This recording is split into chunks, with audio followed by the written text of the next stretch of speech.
Okay so प्यारे बच्चों, good morning. देखो, लास्ट क्लास में हम लोगों ने रेप्लिकेशन के प्रोसेस के बारे में बताया था। ठीक है, चाहे कुछ भी हो जाए बट हमें ये बात सिंपली याद रखनी है कि डीएनए का रेप्लिकेशन हो, डीएनए का ट्रांसक्रिप्शन हो, या तो फिर प्रोटीन बनाने की प्रोसेस हो, एमआरएनए का रीडिंग हो, ठीक है, जो भी हो, उसका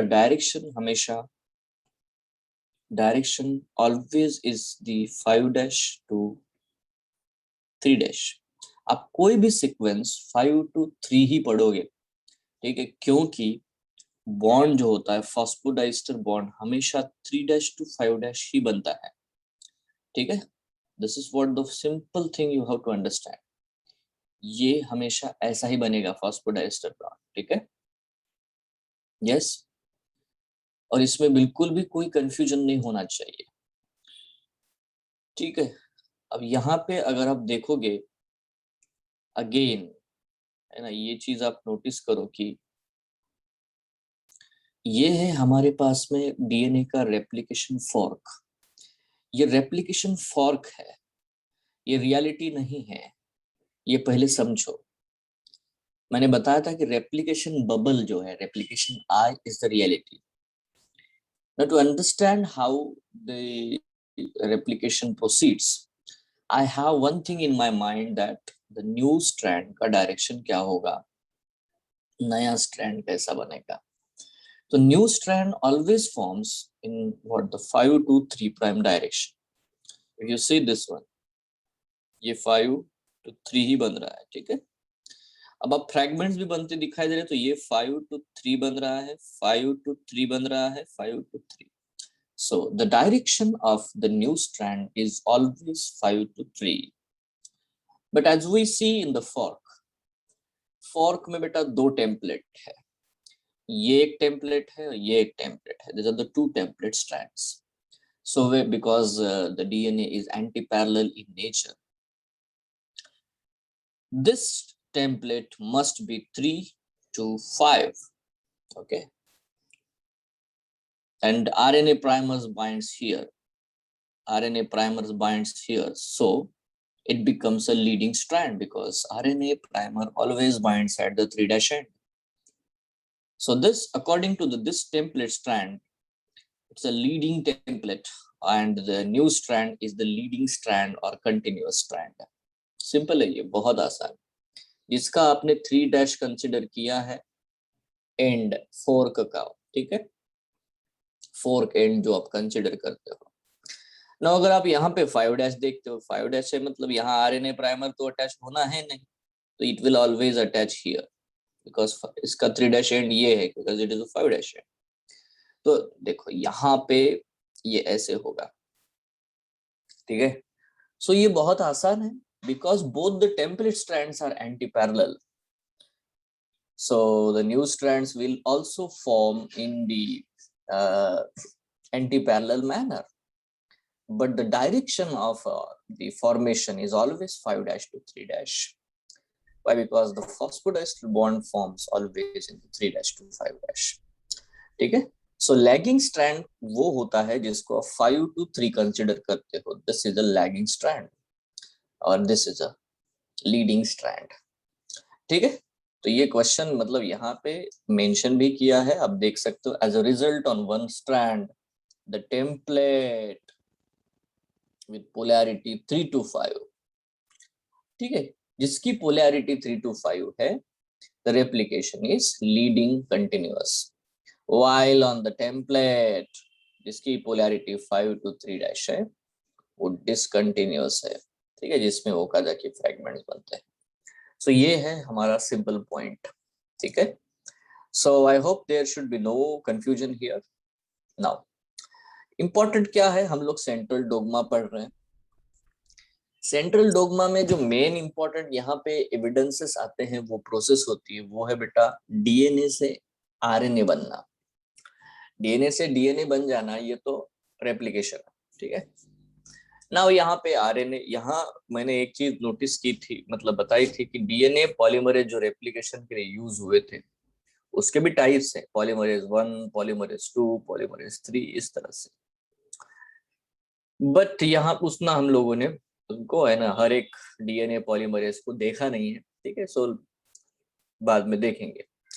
नाउ देखो ट्रांसक्रिप्शन क्या प्रोसेस है, यहाँ पे आपको नोटिस करना है कि डीएनए से आरएनए बनने की प्रोसेस को ट्रांसक्रिप्शन कहते हैं।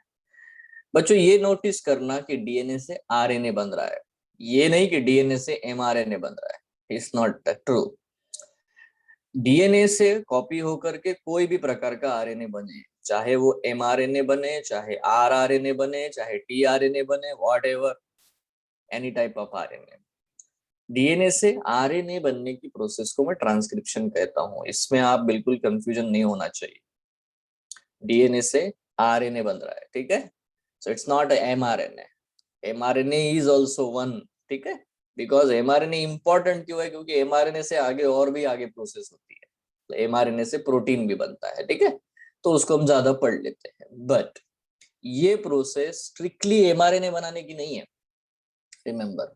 Now the process of copying genetic information from one strand of the DNA into RNA is termed as a transcription. Now अगर ये स्टेटमेंट को पूरी ढंग सही, मतलब कितने लोगों ने भी पढ़ा, जितने लोगों ने भी पढ़ा अभी सुना होगा, अगर आप सही ढंग से नहीं पढ़ोगे तो आपको बिल्कुल, देखो एनसीईआरटी की ये छोटी छोटी लाइंस है, जैसे देखो यहाँ पे सारे बच्चों ने कौन सी चीज पकड़नी चाहिए। देखो आपको तो पता है डीएनए से आरएनए बनता है, बट आपने ये नोटिस करना चाहिए from one strand of the DNA, उसको अंडरलाइन किया मैंने, ठीक है। अगर आपको अभी भी क्लियर नहीं है तो है ना, मैं यहाँ पे लिख देता हूँ one strand, that's it, one strand, only one strand, because there are two strands, you know. सिर्फ एक ही स्ट्रैंड से आरएनए बनने की प्रोसेस को हम ट्रांसक्रिप्शन कहते हैं, दोनों स्ट्रैंड नहीं, not both the strands. Remember this is very crucial है, पक्का। ना देखो बहुत ही अगर हम लोग सादी भाषा में बात करें कि the process of transcription is mainly based on the principle of complementary base pairs. Complementary base pairing यहाँ पे यूज होती है, एक्सेप्ट द एडेनोसिन। अभी एडेनोसिन क्या होता है, which form the base pair with the uracil instead of thymine. यहाँ पे बस एक ही चीज होगी कि एडेनिन सीन जहां पे है उसके अपोजिट में अब यूरासिल लगेगा, बिकॉज यू नो इट, है ना, because you know it because RNA have the uracil in place of thymine, has uracil, ठीक है। So in replication the entire DNA of an organism gets duplicated, but यहाँ पे notice करना है कि जब रेप्लिकेशन होगा, रेप्लिकेशन में बेटा पूरा डीएनए कॉपी होता है ना, one end to another end, ठीक है। बट यहाँ पे ऐसा नहीं हो रहा है, ट्रांसक्रिप्शन में डिफरेंस क्या है, एंटायर डीएनए नहीं कॉपी होता है ना, but only a segment of DNA, a segment of DNA and only one, again लिखा है उन्होंने, one of the strands is copied into RNA। देखो आप अगर बड़ा ध्यान से देखोगे तो यहाँ पे नोटिस करना है कि सिर्फ वन स्ट्रैंड। अब क्वेश्चन आता कि कौन सा वन स्ट्रैंड है ना, विच वन स्ट्रैंड है ना कॉपीड, कौन सा एक ही स्ट्रैंड कॉपी होगा, ये इंपॉर्टेंट है, ठीक है। तो पहले क्वेश्चन आइए sir why not both the strands, ऐसा क्यों नहीं होता कि दोनों स्ट्रैंड से एमआरएनए बन जाए, है ना। So let's understand this concept, why both strands are not copied during transcription, why both the strands are not copied during transcription, because if both the strands act as template, दोनों ही अगर template बन जाएंगे, they would code for RNA molecule with the different sequences। तो होगा क्या बेटा, एक ही डीएनए से दो प्रकार के एमआरएनए बनेंगे, मतलब दो दो मैसेजेस आएंगे। अब दो मैसेजेस आ जाएंगे तो उनसे बेटा दो प्रकार के प्रोटीन बनेंगे, तो कौन सा प्रोटीन काम का है और कौन सा नहीं है, ठीक है। ये एक इंपॉर्टेंट पॉइंट है, ठीक है। अननेसेसरी जो बिना काम का प्रोटीन बनाने का है तो एनर्जी वेस्ट, टाइम वेस्ट, ठीक है, ये सब होगा। और जो मशीनरी है वो कंफ्यूज भी हो जाएगी कि क्या होगा। यहाँ देखो एम्बिग्विटी बिल्कुल भी नहीं होती, no confusion, only one strand is copied. So वैसे पॉसिबल नहीं है, ये एक क्या बोलते हैं इम्प्रैक्टिकल चीज है कि दोनों ही स्ट्रैंड से कॉपी करके दो प्रोटीन बना दो। So because if both the strands act as a template, they would code for RNA molecule with the different sequence. And in turn, if they code for proteins, the sequence of amino acids in the proteins would be different. ठीक है? इसीलिए so one segment of the DNA would be coding for two different proteins. मतलब एक ही DNA के strand से दो अलग अलग प्रकार के प्रोटीन्स बनेंगे, and this would be complicate the genetic information transfer machinery. तो बेटा ये जो भी सिस्टम चल रहा है पूरा सेंट्रल डोग्मा पे, आप सोचो कि ये प्रोसेस कितनी इंपॉर्टेंट है ना. हम लोग सब है ना, जितने भी ऑर्गेनिज्म अर्थ के ऊपर है, सब में बेटा ये प्रोसेस सेम टू सेम हो रही है. ठीक है, और सबके ये सेंट्रली लोकेटेड, इसीलिए तो सेंट्रल डोग्मा कहते हैं इसको हम लोग. ठीक है, ये प्रोसेसेस बिल्कुल बहुत ही इंपॉर्टेंट है. तो अगर ऐसा कंफ्यूजन क्रिएट करके रखेंगे, ठीक है, मशीनरी को समझ में नहीं आएगा, दो दो प्रोटीन बनाएंगे तो कौन सा यूज करना है कौन सा यूज नहीं करना है. So that will be not good for the inheritance. Okay, now इसमें एक दूसरा भी मुद्दा है. एक्चुअली होगा क्या कि प्रोटीन बनेंगे ही नहीं. कैसे नहीं बनेंगे, लेट्स अंडरस्टैंड. ठीक है, ये पहला वाला पॉइंट बिल्कुल बेकार है, क्योंकि ये होगा ही नहीं. क्यों नहीं होगा, let's understand. If two RNA molecules produced simultaneously, अगर सपोज दो आरएनए मॉलिक्यूल कॉपी होंगे. अब देखो, जो दोनों आरएनए बने हैं दो कॉम्प्लीमेंट्री डीएनए से बने हैं. तो होगा क्या बेटा कि जो दोनों आरएनए बने हुए हैं मैसेंजर आरएनए, दोनों ही एक दूसरे के कॉम्प्लीमेंट्री होंगे. And so that what happens, they would be complementary to each other, and if they are complementary to each other, hence they form the double stranded RNA. कितने लोगों को समझ में आ रहे कंसेप्ट? बहुत आसान है. ठीक है, जो दोनों आरएनए बनेंगे, both the RNA will be complementary to each other because they are copied from, है ना. अगर हमने एक आपके राइट हैंड का कॉपी बनवाया, है ना, राइट हैंड पाम का बेटा अगर कॉपी किया और दूसरा आपके लेफ्ट हैंड का कॉपी किया, तो भी बेटा वो दोनों कॉपीज भी तो एक दूसरे को कॉम्प्लीमेंट्री होंगी, है ना. वो दोनों भी जो है ना बनाए हुए कॉपीज है, उनसे भी तो आप नमस्ते बोल सकते हो. So that is what the point we have to understand. और जब एमआरएनए डबल स्ट्रैंडेड बन ही जाएगा तो फिर उसका प्रोटीन सिंथेसिस नहीं हो सकता. डबल स्ट्रैंडेड आरएनए का प्रोटीन सिंथेसिस नहीं हो सकता. RNA must be single stranded to be copied, to be understood by the ribosomes. ठीक है, so this would prevent RNA from being translated into protein and the exercise of transcription would become a useless one. तो दोनों ही cases में है ना, जो भी चीज है, एक तो यहाँ पे देखो अगर दो प्रोटीन बनते हैं तो it becomes complicated.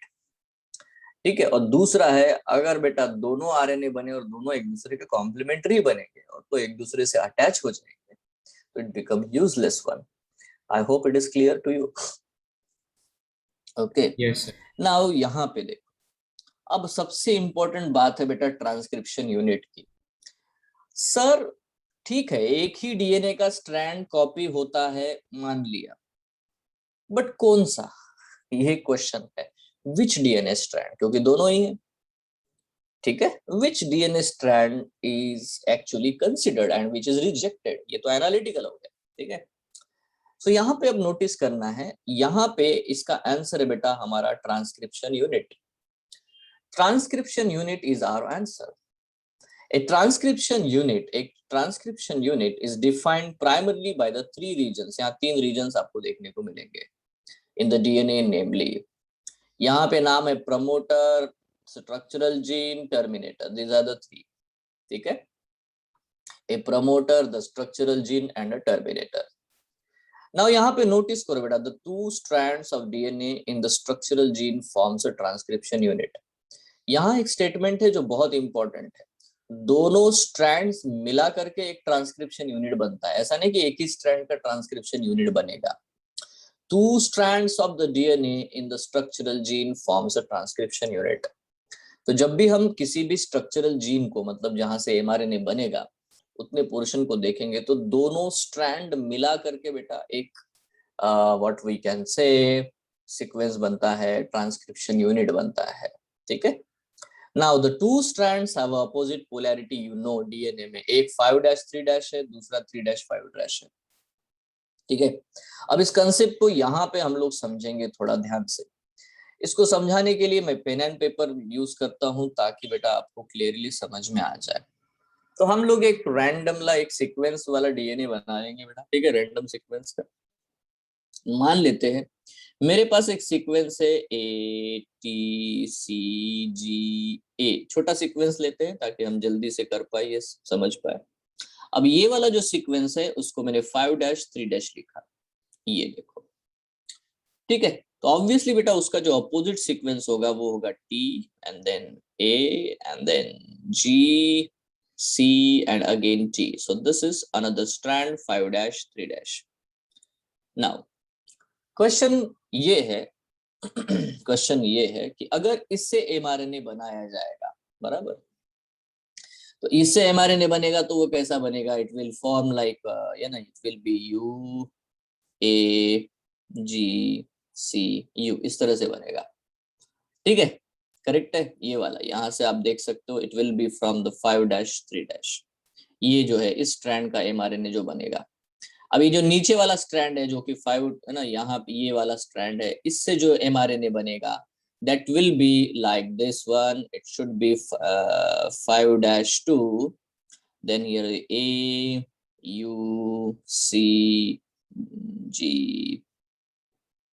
okay, A.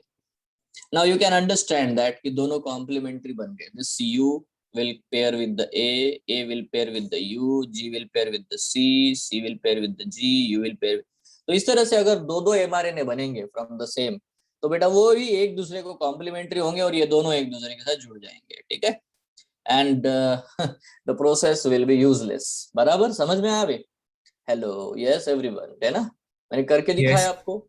यहाँ पे अगर दो एमआरएनए बनते हैं फ्रॉम दो both the strands, so it will be in a waste of the money, ठीक है, जो भी खर्चा किया है, एटीपी, एनर्जी, ये वो सब, ठीक है, सब बेकार है। तो ऐसा होता है नहीं, इसलिए यहाँ पे अब हम लोग नोटिस करते हैं, ठीक है। अब मजेदार मैं बात बता देता हूँ कि हमारे बॉडी में बहुत सारे ऐसे आरएनए बनाए जाते हैं जानबूझ के, है ना, जिनको हम डबल स्ट्रैंडेड आरएनए कहते हैं। तो अब ये होता है, ठीक है, बट वो मैसेंजर आरएनए नहीं होते, ठीक है। सो ये क्लियर करो पहले तो, वो आरएनए मैसेंजर आरएनए नहीं होते, ठीक है, वो mRNAs होते हैं, ठीक है, जो कि आरएनए इंटरफेरेंस में यूज होते हैं। राइट नाउ उनको छोड़ो, जो mRNA बनेंगे, ठीक है, तो बस एक ही स्ट्रैंड कॉपी होगा। लेट्स अंडरस्टैंड, ठीक है, लेट्स अंडरस्टैंड वन। हमने मान लिया कि ये जो है ना इधर वाला 3-5- जो है ना, इसके ऊपर एमआरएनए बनेगा, ये वाला, ठीक है, नीचे वाला। तो हमने मान लिया कि ये नहीं बनेगा, ऊपर वाला बिल्कुल भी नहीं बनेगा, यस, इसी को सिलेक्ट किया है, ओके, ठीक है। नाउ अब आपको नोटिस करने को मिलेगा, यार चलो एक का ही बना, but can you understand this कि जो ये वाला एमआरएनए बना हुआ है, this mRNA, if you see this mRNA is exactly same as that of this, just सिर्फ यूरासिल का डिफरेंस है। आप पढ़ो ना दोनों को भी, 5-3 पढ़ो दोनों को। एक है ATCGA, दूसरा कैसा है AUCGA। Is there any difference? Just the difference, अब बिकॉज वो आरएनए है इसलिए AUCGA है। Yes everyone, hello. Yes, sir. हाँ, तो आपको ये हमेशा समझना है कि जिस है ना डीएनए के ऊपर जिस टेम्पलेट के हो, तो ये हमारे लिए जो नीचे वाला 3-5 है, ठीक है, ये वाला, इसको मैं रेड कलर से ये कर देता हूं ताकि आप इसको समझ पाओ, ठीक है। तो ये वाला जो स्ट्रैंड है 3-5 वाला, ठीक है, ये अब हमारे लिए बना बेटा टेम्पलेट स्ट्रैंड, टेम्पलेट स्ट्रैंड, ठीक है। बट इससे जो कॉपी बनाई गई है वो इसके जैसी बनी ना, सर नो, ये टेम्पलेट है बट बना तो इसके जैसा है। मतलब ये हुआ कि आपने पढ़ा नीचे वाले को, रेड वाले को, और आपको मीनिंग मिला पर्पल वाला, ठीक है। So what you read is not important, what you get it, what you sense it, that is important, yes और नो। So which one is the gene then? The gene is this purple one, because हमें ये पता चलता है जब हम इसे पढ़ते हैं। अरे कितने लोगों को समझ में आया? हाँ so sir. that so that this strand is actually called as the sense strand, इसको हम सेंस स्ट्रैंड कहते हैं, या इसी को बच्चों हम लोग कोडिंग स्ट्रैंड कहते हैं। This is the coding strand, be careful, है ना। जिस स्ट्रैंड के ऊपर कॉपी बनाया जाता है वो कोडिंग स्ट्रैंड नहीं है, वो नॉन कोडिंग स्ट्रैंड है। नॉन कोडिंग बोलना सही होता नहीं है बट समझने के लिए, ठीक है, नॉन कोडिंग है, या तो उसको हम बेटर वे कहते हैं, it is an anti sense strand. मतलब इससे कुछ आप समझ नहीं पाओगे, ये क्या है ये नहीं आपको पता, हाँ, बट ये है। इसीलिए ट्रांसक्रिप्शन यूनिट एक डबल स्ट्रैंड वाला कार्यक्रम है। आप पढ़ते एक स्ट्रैंड को हो, समझते दूसरा स्ट्रैंड हो। Are you getting this? इसीलिए ट्रांसक्रिप्शन यूनिट स्ट्रक्चरल जीन दो स्ट्रैंड का है। जस्ट है ना, टेम्पलेट को कॉपी किया जाता है और सेंस स्ट्रैंड जैसा, कोडिंग स्ट्रैंड जैसी कॉपी बनती है। तो क्योंकि इंफॉर्मेशन हमारे पास, मैसेज मुझे ये मिला है, तो जीन तो ये है, ठीक है। I read this and I sense it, I read this, I sense it, I read this and I sense it, that's it.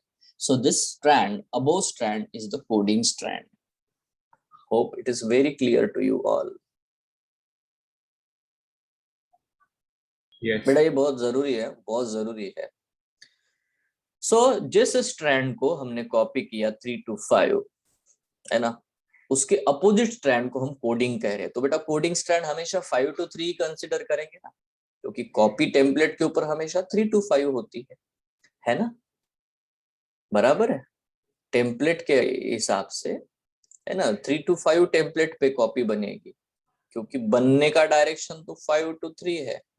mRNA बेटा 5 to 3 डायरेक्शन में बना, इसीलिए कोडिंग स्ट्रैंड भी कैसा होगा बेटा, 5 to 3 होगा, because I will read it like AUCGA, है ना। इसको भी मैं रीड करूंगा ATCGA, लाइक दैट। 5 to 3 ही पढ़ने का है। यस और नो? तो टेम्पलेट वो है जिसको हम 3 to 5 कंसिडर करते हैं। Now how it will be decided, decide कैसे हो जाएगा, how it will be decided, now understand this, है ना। तो इसको डिसाइड करना बहुत आसान है। यहाँ पे थोड़ा सा बच्चों, यहाँ पे अब एक सिंपल बात बता देता हूँ, how it will be decided. देखो ये वाला जो डीएनए है एक्सटेंड कर देते इधर, ठीक है, यहाँ पे 5-3 है। तो होता क्या है, जो भी कोडिंग स्ट्रैंड है, कोडिंग स्ट्रैंड से पहले, थोड़ी देर पहले तक, यहाँ पे एक ऐसा सीक्वेंस होता है, ठीक है, जिसको हम प्रमोटर सीक्वेंस कहते हैं। फॉर एग्जाम्पल TATAAT, जैसे टाटा बॉक्स, ऐसा सीक्वेंस आपको देखने को मिलेगा। तो ऐसे सीक्वेंस को हम लोग प्रमोटर सीक्वेंस कहते हैं। And mind well, promoter sequence is always located at the 5' end of the coding strand. जो कोडिंग स्ट्रैंड है उसके 5' एंड की तरफ ही बेटा प्रमोटर प्रेजेंट होता है। तो आरएनए पॉलीमरेज आकर के पहले प्रमोटर को पहचानेगा, यहाँ पे जाके अटैच हो जाएगा और यहाँ अटैच होके फिर इसकी कॉपी बनाएगा, ठीक है, in 5 to 3'। Understand, this is very simple. Hello, is it clear to all? Yes, है ना, sir. ये डिपेंड करता है प्रमोटर सीक्वेंस के ऊपर, क्योंकि promoter sequence is always present at the 5' end of the coding strand, of the coding strand. और you can, ये आप बोल सकते हो कि promoter is situated at the 3' end of the template strand, that also true, वो भी सही है, गलत नहीं है, ठीक है। क्योंकि हमारे लिए जीन ये है, इसीलिए हम इसके हिसाब से बोलते हैं, कोडिंग के हिसाब से बोलते हैं, बट कॉपी टेम्पलेट की होती है। In the same manner, in the same manner if you see here, इसको एक्सटेंड करोगे ना, okay, if you extend this, तो बेटा एक चीज आपको देखने को मिलेगी यहाँ पे बेटा, इस साइड में, on this side you have the terminator sequence. मतलब RNA polymerase will start reading here, it will copy and it will stop here as it will recognize that, oh yes, यहाँ पे टर्मिनेटर सीक्वेंस है, रोक दो भैया, अभी इसके आगे कॉपी नहीं करनी है, beyond this I don't have to copy it, isn't it, ठीक है। इसीलिए इसको एंटायरली, इस पूरे डबल स्ट्रैंड सीक्वेंस को हम लोग ट्रांसक्रिप्शन यूनिट कहते हैं, जिसमें 3 चीजें जरूरी है। One is a promoter sequence which is at the 5' end of the coding strand. One is a main structural gene जो एक्चुअली हमारा mRNA बनाने वाला एरिया है, and the last one is what, the terminator sequence which is always present at the 3' end of the coding strand. I hope it's very clear to you all. ये बहुत important चीज है भैया, इसको एकदम क्लियर समझ लो, नहीं आया एक और बार पूछो, है ना। But if you understand this transcription आपको क्लियरली समझ में आएगा, नहीं तो नहीं आता है, ठीक है। Hello, everyone is clear? Yes, sir. सो बच्चों यहाँ पे अब हम लोग अभी अपने वो थियरी वाले पार्ट पे चलते हैं, क्योंकि ये ही इंपॉर्टेंट है, तो बाकी वही बातें हैं, ठीक है। देखो, अगर हम लोग इस तरह से डायग्राम भी बना लेते हैं मेरे प्यारे बच्चों, ये डायग्राम है, इसको मान लिया बेटा ये है 5' एंड, ये है 3' एंड, ये है 3' एंड, ये है 5' एंड। अब होगा क्या बेटा, यहाँ पे यहाँ जो सीक्वेंस है उसको बोला मैंने प्रमोटर, यहाँ पे टर्मिनेटर। तो बताओ बेटा mRNA कहाँ पे बनेगा? mRNA बनेगा ये वाले पे 3 to 5। अगर यहाँ पे बनेगा तो इस डायरेक्शन में बनेगा, ठीक है। mRNA का डायरेक्शन 5 to 3, तो इसीलिए ये वाला स्ट्रैंड हमारे लिए हो गया कोडिंग, ये वाला हो गया टेम्पलेट, ठीक है, एंटीसेंस, ठीक है। तो promoter is always present at the 5' end of the coding strand, ठीक है। Terminator is always present at the 3' end of the coding strand. Simple, it's so simple, है ना। सो इस तरह से बच्चों हमें, है ना, इस कंसेप्ट को बहुत क्लियरली समझना है ना। सिर्फ एक ही स्ट्रैंड कॉपी होगा, दूसरा स्ट्रैंड के जैसा कॉपी बनेगा, इसीलिए एंटायर दिस डबल स्ट्रैंडेड, है ना, arrangement is the transcription unit, best है। अभी कुछ वर्ड ऐसे हम लोगों को देखने को मिलेंगे, जैसे देखो, मान लेते हैं इसने यहां से पढ़ना शुरू किया, ये स्टार्ट पॉइंट है, तो स्टार्ट पॉइंट से पहले प्रमोटर सीक्वेंस है, मतलब यहाँ 10 बेस पेयर छोड़ दो, 10 बेस पेयर से पहले प्रमोटर सीक्वेंस है, ठीक है। मतलब प्रमोटर और स्ट्रक्चरल जीन के बीच में 10 बेस पेयर का डिफरेंस है, ऐसा मान लेते हैं। तो मैं क्या कहता हूँ, है ना, यहाँ पे, है ना, कोडिंग स्ट्रैंड के हिसाब से जब हम लोग 5' एंड कहते हैं तो इसको हम लोग कहते हैं अपस्ट्रीम,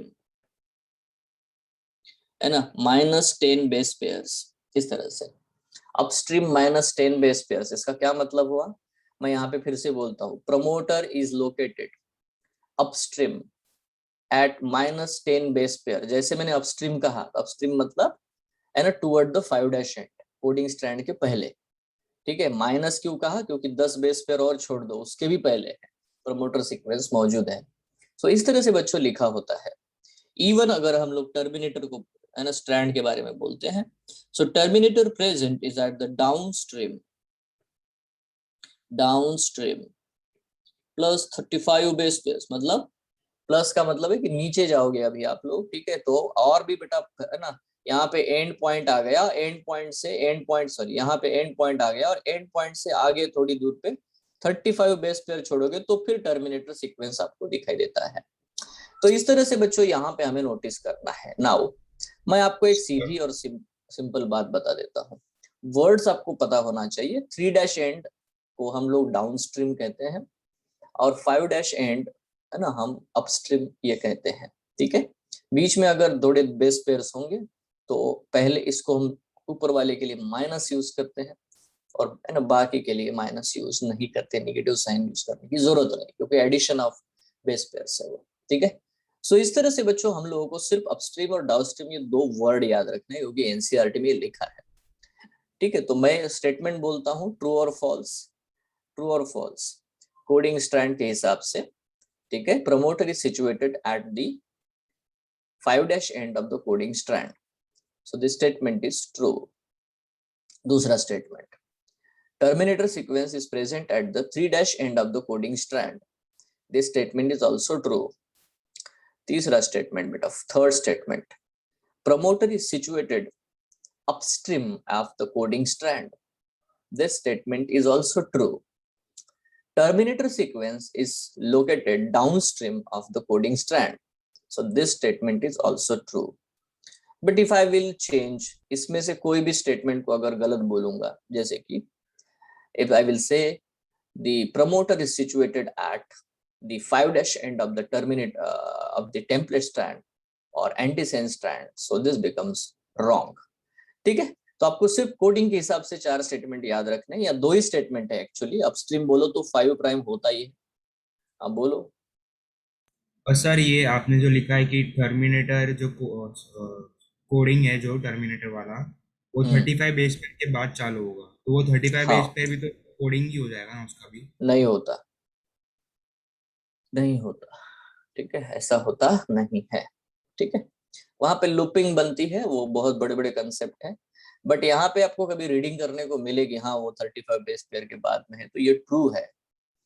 ठीक है, मतलब ये इस तरह से कॉपी करेंगे। यहाँ देख लो, ये है। अभी मैं सिचुएशन समझा दूंगा ना। अभी हो गया ना ये। अभी देखो, अब हम सिर्फ टेम्पलेट स्ट्रैंड को लेते हैं। Just consider the template strand, क्योंकि टेम्पलेट स्ट्रैंड पे ही कॉपी होगा, क्योंकि ये ओपन हो जाएगा, है ना। जैसे कि डीएनए रेप्लिकेशन में भी ओपन हुआ था, बट वहां पे एंटायर डीएनए ओपन करते हैं। यहाँ पे भी रेप्लिकेशन नहीं, ट्रांसक्रिप्शन बबल बनेगा, transcription I will be formed. ठीक है, नाउ अंडरस्टैंड दिस। यहाँ पे एक चीज नोटिस करने वाली है कि ये हमारा 3' एंड और ये 5' एंड है। टेम्पलेट को आप हमेशा 3 to 5 ही लेना है सीक्वेंस, ये जरूरी है। नाउ बच्चों 3 to 5' अगर हमें देखने को मिलेगा, यहाँ पे मुद्दा है कि ऑब्वियसली प्रमोटर सीक्वेंस 3' एंड की तरफ है। यहाँ पे प्रमोटर है और टर्मिनेटर यहाँ पे है, और ये हमारा स्ट्रक्चरल जीन है। This is our structural gene. Now what happens, यहाँ पे जो एंजाइम आता है उसको हम लोग बोलते हैं, क्योंकि डीएनए कॉपी करना है तो इट इज आरएनए पॉलीमरेज। ठीक है, ये एंजाइम आएगा। अब आरएनए पॉलीमरेज जो बनता है, जो कि आरएनए पॉलीमरेज 2 है, ठीक है, जो कि ये काम करेगा। तो आरएनए पॉलीमरेज 2 ऑब्वियसली बेटा क्या करता है, उसमें 3 चीजें होती है। एक होता है सिग्मा फैक्टर, एक होता है जो मेन कोर एंजाइम है वो, और एक होता है बेटा रो फैक्टर।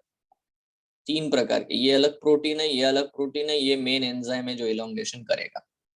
तो इसी को हम लोग होलो एंजाइम कहते हैं। होलो एंजाइम का क्या मतलब है कि सारे, है ना, बाकी के साइड पार्टनर मिल करके और मेन एंजाइम मिल करके जो एंजाइम बने, that is a holo enzyme. Complete पूरा होलो एंजाइम का ग्रुप बन गया।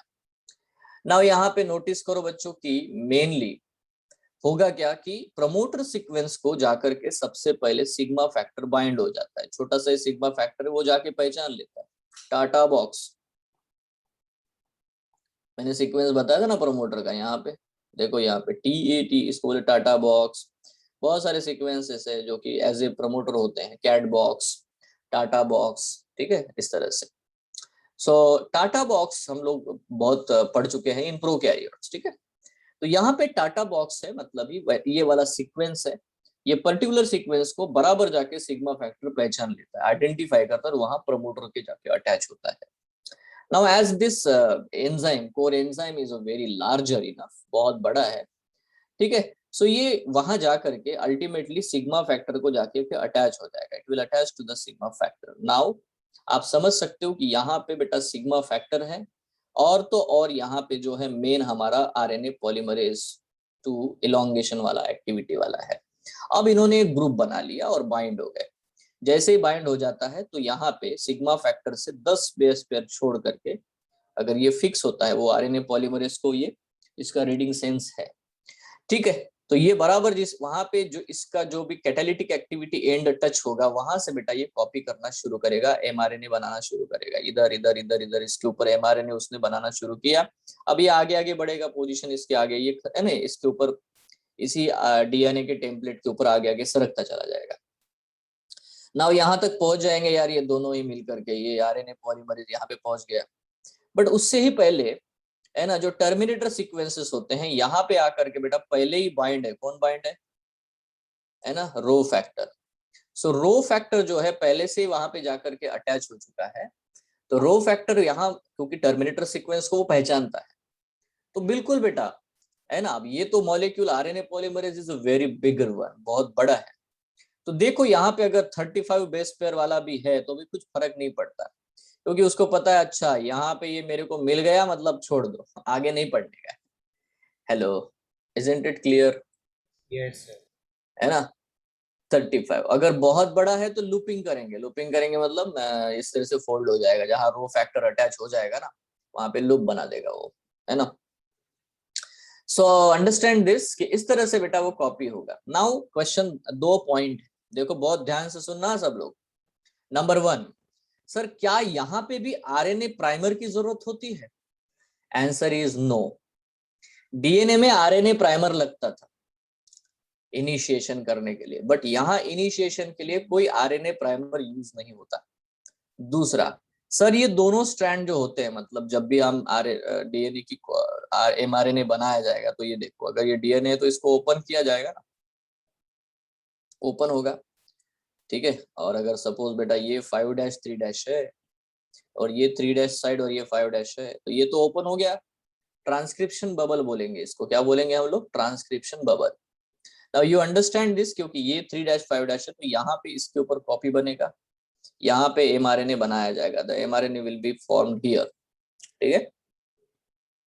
तो जैसे ही एमआरएनए इसके ऊपर बनता है, दिस इज, है ना, ये एमआरएनए, मैसेंजर आरएनए और व्हाटएवर मे बी आरएनए इसके ऊपर बनेगा, ठीक है। यस, तो यहाँ पे डेफिनेटली बेटा सिंगल स्ट्रैंड बाइंडिंग प्रोटीन लगाने चाहिए कि नहीं? हेलो, जैसे डीएनए के है ना, हेलो, यस, है ना। तो डेफिनेटली बेटा यहाँ पे भी सिंगल स्ट्रैंड बाइंडिंग प्रोटीन लगाए जाएंगे, सिंगल स्ट्रैंड बाइंडिंग प्रोटीन एसएसबीपी लगाए जाएंगे टू स्टेबलाइज दिस, है ना, सिंगल स्ट्रैंड्स। ये होगा यहाँ पे, बट यहाँ पे कोई आरएनए प्राइमर की जरूरत नहीं होती। नो आरएनए प्राइमर और नो प्राइमर रिक्वायर्ड, ठीक है। तो ये डिफरेंस है डीएनए रेप्लिकेशन में और ट्रांसक्रिप्शन में।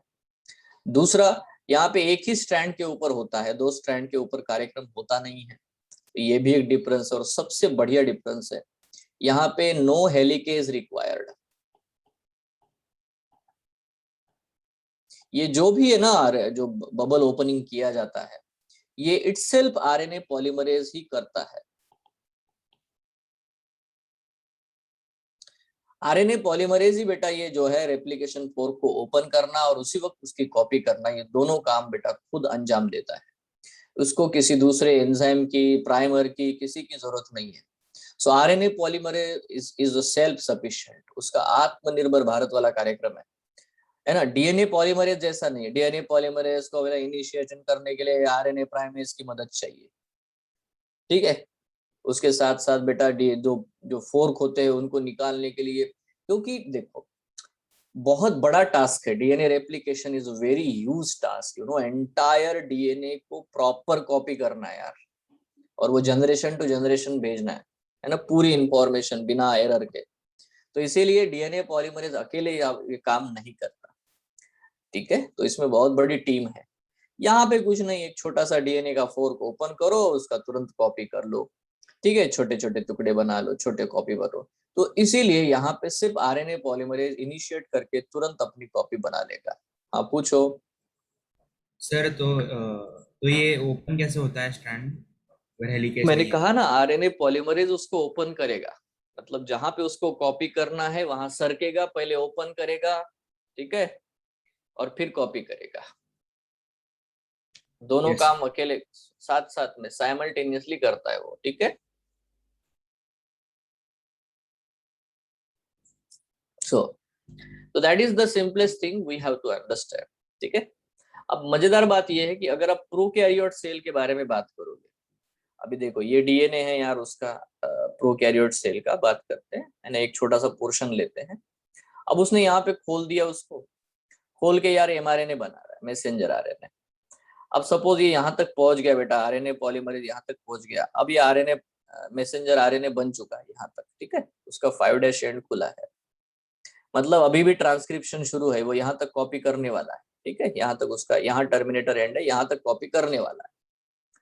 अब बच्चों नोटिस करो कि एमआरएनए इतना बन चुका है, एमआरएनए इतना बन चुका है, ठीक है, यहाँ तक बन चुका है तुरंत, क्योंकि ये प्रोसेस साइटोप्लाज्म, मतलब साइटोप्लाज्म में ही होती है, और क्योंकि राइबोसोम वही घूम रहे हैं फ्रीली, तो वो पहचान लेते, अरे 5' आ गया, एमआरएनए का आधा हिस्सा बन चुका है, मतलब यहाँ आकर के बाइंड हो जाएंगे तुरंत और प्रोटीन सिंथेसिस भी शुरू कर देंगे, ठीक है। मतलब, है ना, पहली पंगत खत्म नहीं हुई, दूसरे लोग तैयार है।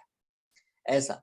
ट्रांसक्रिप्शन पूरा हुआ भी नहीं है, क्योंकि उनको तो क्योंकि 5' एंड से ही कॉपी करना है यार, ठीक है। तो ट्रांसक्रिप्शन पूरा हुआ ही नहीं है, ट्रांसलेशन शुरू करेंगे, प्रोटीन सिंथेसिस भी शुरू कर देंगे। ये देखो, तो साइमल्टेनियसली इन प्रोकैरियोट ऐसा होता है, यूकैरियोट में ऐसा होता नहीं है, क्योंकि यूकैरियोट्स में न्यूक्लियस में ट्रांसक्रिप्शन होता है, उसको न्यूक्लियस के बाहर बेटा एमआरएनए को भेज दिया जाता है और ट्रांसफर करके वहां पे प्यारे बच्चों फिर उसका प्रोटीन सिंथेसिस होगा रफ एंडोप्लाज्मिक रेटिकुलम में, ठीक है। इसीलिए यूकैरियोटिक सेल में ऐसा नहीं होता, बट प्रोकैरियोटिक सेल में ट्रांसक्रिप्शन इधर चालू है, अभी खत्म ही नहीं हुआ है, transcription is going on and at the same time they will start the translation. Now this is very crucial thing, you know, translation भी उनका शुरू कर देते हैं, ठीक है। तो आई होप कि आपको ये सादे सादे कंसेप्ट्स एकदम क्लियर है। No need of any RNA primer, no need of helicase, है ना, कोई जरूरत नहीं है, ठीक है। हमेशा बेटा ट्रांसक्रिप्शन मतलब mRNA always forms in the 5 to 3' direction, there is no other way, ठीक है। टेम्पलेट स्ट्रैंड वो स्ट्रैंड है जिसके जो कि 3 to 5' एंड है ना, बट उसके अपोजिट वाला बेटा एक्चुअली कोडिंग स्ट्रैंड है, ठीक है। इसके ऊपर बन रहा है, इसके जैसा बन रहा है, ठीक है। टोपो आइसोमरेज की भी जरूरत नहीं है, क्योंकि ये जो ओपनिंग होता है डीएनए, ये कोई पूरे एंटायर डीएनए को ओपन कर नहीं रहे हैं, ठीक है। बाकी है ना डीएनए जो है वो है, अगर डीएनए मतलब जीन की लेंथ बहुत बड़ी है तो बेटा टोपो आइसोमरेज की जरूरत हो सकती है, ठीक है। बट यहाँ पे वैसी भी जरूरत होती नहीं है, मेनली क्योंकि आरएनए पॉलीमरेज थोड़ा थोड़ा ओपन करता है, ठीक है, उतनी कॉपी कर लेता है और आगे बढ़ता है, ठीक है। तो यहाँ यही चीज हमें बस समझनी है, it's so simple, very normal point, ठीक है, ओके। अब चलते हैं पॉइंट्स, यहाँ पे हम लोग आते हैं, हमारे एनसीईआरटी के स्टेटमेंट देख लो, आपको सब वही बातें देखने को मिलेगी। यहाँ कहता है द डीएनए डिपेंडेंट, देखो ऑब्वियसली बेटा उसको मैं आरएनए पॉलीमरेज तो बोलूंगा नहीं, सिर्फ उसे मैं डीएनए डिपेंडेंट आरएनए पॉलीमरेज कहूंगा, क्योंकि वो डीएनए टेम्पलेट के ऊपर डिपेंड करता है, खुद से तो कुछ बनाएगा नहीं। Also catalyse the polymerisation in only one direction, वो एक ही डायरेक्शन में काम करेगा, दैट इज 5 to 3, सिर्फ 5 to 3 इसी डायरेक्शन में बेटा वो कॉपी किया जाएगा, दैट्स इट, दूसरा कोई डायरेक्शन है हो नहीं सकता। Hence, the strand that has the polarity 3 to 5 act as a template, ठीक है, and is also referred as a template strand, इसी को हम template strand कहते हैं। Now, the other strand which has the polarity 5 to 3 and the sequence same as the RNA except the thymine at the places of uracil is called as a coding strand, तो उसको हम लोग coding strand कहना शुरू करते हैं, yes or no, क्योंकि वो RNA के जैसा ही सीक्वेंस है, सिर्फ जहां पे टी है वहां यू लगता है, अभी मैंने बता दिया। नाउ यहाँ पे दिखाया है टेम्पलेट स्ट्रैंड, कोडिंग स्ट्रैंड, आपके एनसीईआरटी में भी डायग्राम्स है, ठीक है, तो आप देख सकते हो, समझ सकते हो। नाउ यहाँ पे जो अभी पॉइंट है वो है the promoter and terminator region are at the either ends of the structural gene, तो बीच में स्ट्रक्चरल जीन होता है जिसका एक्चुअली एमआरएनए बनेगा या आरएनए बनेगा, ठीक है। तो इनके दोनों तरफ प्रमोटर होते हैं, प्रमोटर हमेशा बेटा 5' एंड होता है upstream of the structural gene, मतलब कोडिंग स्ट्रैंड, ठीक है, and terminator gene toward the 3' and downstream in transcription unit of the coding strand. तो ये चीज अभी मैंने बता दी आपको। नाउ मैंने प्रोसेस भी बताई है, प्रोसेस क्या है, the promoter region that provides binding site for RNA polymerase to initiate transcription, तो प्रमोटर रीजन पे बेटा है ना आरएनए पॉलीमरेज जाके बाइंड होता है। मैं क्लियर बताया कि सिग्मा फैक्टर बाइंड होता है, सिग्मा फैक्टर जाकर के बाइंड होता है टू द प्रमोटर सीक्वेंस, ठीक है, be careful about it. Now the terminator gene helps in the termination of the transcription, तो वहां जाके रो फैक्टर जाके बाइंड हो जाता है, ठीक है। So I hope it is very very clear to you all, no problem at all, ठीक है, यस एवरीवन, पक्का बेटा, यस, ओके। नाउ यहाँ पे थोड़ा सा नोटिस करते हैं बेटा कि the promoter region additional regulatory sequences may be present further upstream और डाउनस्ट्रीम, तो यहाँ पे क्या होता है, बहुत सारे और भी सीक्वेंसेस होते हैं, रेगुलेटरी सीक्वेंसेस होते हैं, है ना, जो कि मतलब इस पूरी प्रोसेस को रेगुलेट करना चाहते हैं, ठीक है, अपस्ट्रीम या डाउनस्ट्रीम। जैसे हम लोग ओपेरॉन मॉडल में है ना ऑपरेटर रीजन भी पढ़ेंगे प्रमोटर के अलावा। सो एडिशनल रेगुलेटरी सीक्वेंस में बी प्रेजेंट फर्दर अपस्ट्रीम और डाउनस्ट्रीम टू द प्रमोटर। तो प्रमोटर जो होते हैं उसके आजू बाजू में और भी बहुत सारे अलग अलग सीक्वेंस प्रेजेंट होते हैं, बट ये चीज हम लोग ओपेरॉन मॉडल में देखते हैं, ठीक है, जिसमें रेगुलेटर सीक्वेंस, ऑपरेटर सीक्वेंस, ऐसे भी सीक्वेंसेस बेटा अदर देन प्रमोटर प्रेजेंट होते हैं। बट अभी फिलहाल आप ट्रांसक्रिप्शन यूनिट में 3 हिस्से तो सही ढंग से पता होने चाहिए, एक है प्रमोटर, एक है मेन स्ट्रक्चरल जीन वाला area, and then terminator, that's it. Hello, है ना। Yes, sir. नाउ देखो, अगर हम लोग बात करें यहाँ पे मेन चीज तो है ना, ये वाली जो प्रोसेस है, टर्मिनेटर कहाँ बाइंड होता है, क्या होता है, ये सारी प्रोसेस यहाँ पे दी गई है। बट उससे पहले हम लोगों को जीन के बारे में समझना पड़ेगा। We have to understand about the gene, मतलब है ना, ये सब बता दिया मैंने। अब देखो, हम लोग कंसेप्ट को ऐसे समझते हैं कि what is actually gene, structural gene ऐसे वर्ड ऊपर आ रहा है। तो देखो, जीन का ये मतलब है कि जितने एरिया का एक्चुअली काम है, ठीक है। तो एक साइंटिस्ट है बेंजर, उसके हिसाब से बेटा जीन को 3 अलग अलग वे से बताया जाता है, ठीक है। Understand this. मान लेते हैं ये डीएनए का टुकड़ा है, यहाँ पे आपके पास डीएनए है, ओके। नाउ मान लेते हैं ये डीएनए का यहाँ से लेकर यहाँ तक का पोर्शन है, इज एक्सप्रेसिंग समथिंग, एक एमआरएनए बना रहा है और एमआरएनए से एक पर्टिकुलर काम का प्रोटीन बना रहा है, क्योंकि ये प्रोटीन को एक पर्टिकुलर फंक्शन करेगा, this protein will do some function, ठीक है, कोई फिनोटाइप देगा। तो इसीलिए मैं इतने पोर्शन जो डीएनए यहाँ से लेकर है, यहाँ से लेकर यहाँ तक का जो जीन है, ठीक है, इसको हम लोग बोलते हैं सिस्ट्रॉन, दिस इज सिस्ट्रॉन। तो सिस्ट्रॉन क्या है ना, सिस्ट्रॉन, मैं जीन को सिस्ट्रॉन कहता हूं जब उसे मैं एज ए फंक्शनल यूनिट देखता हूं, फंक्शनल यूनिट, क्योंकि इतना फिजिकल स्ट्रक्चर यहाँ से लेकर यहाँ से इतना फिजिकल पोर्शन डीएनए का है, सेगमेंट है, जो एक पर्टिकुलर फंक्शन कर रहा है, ठीक है, it's called as the cistron, cis arrangement, ठीक है। तो ऑन यूनिट को हम लोग ऑन कहते हैं, on is a unit, even taxon आप लोगों ने पढ़ा होगा, टैक्सॉन इज द यूनिट, ठीक है।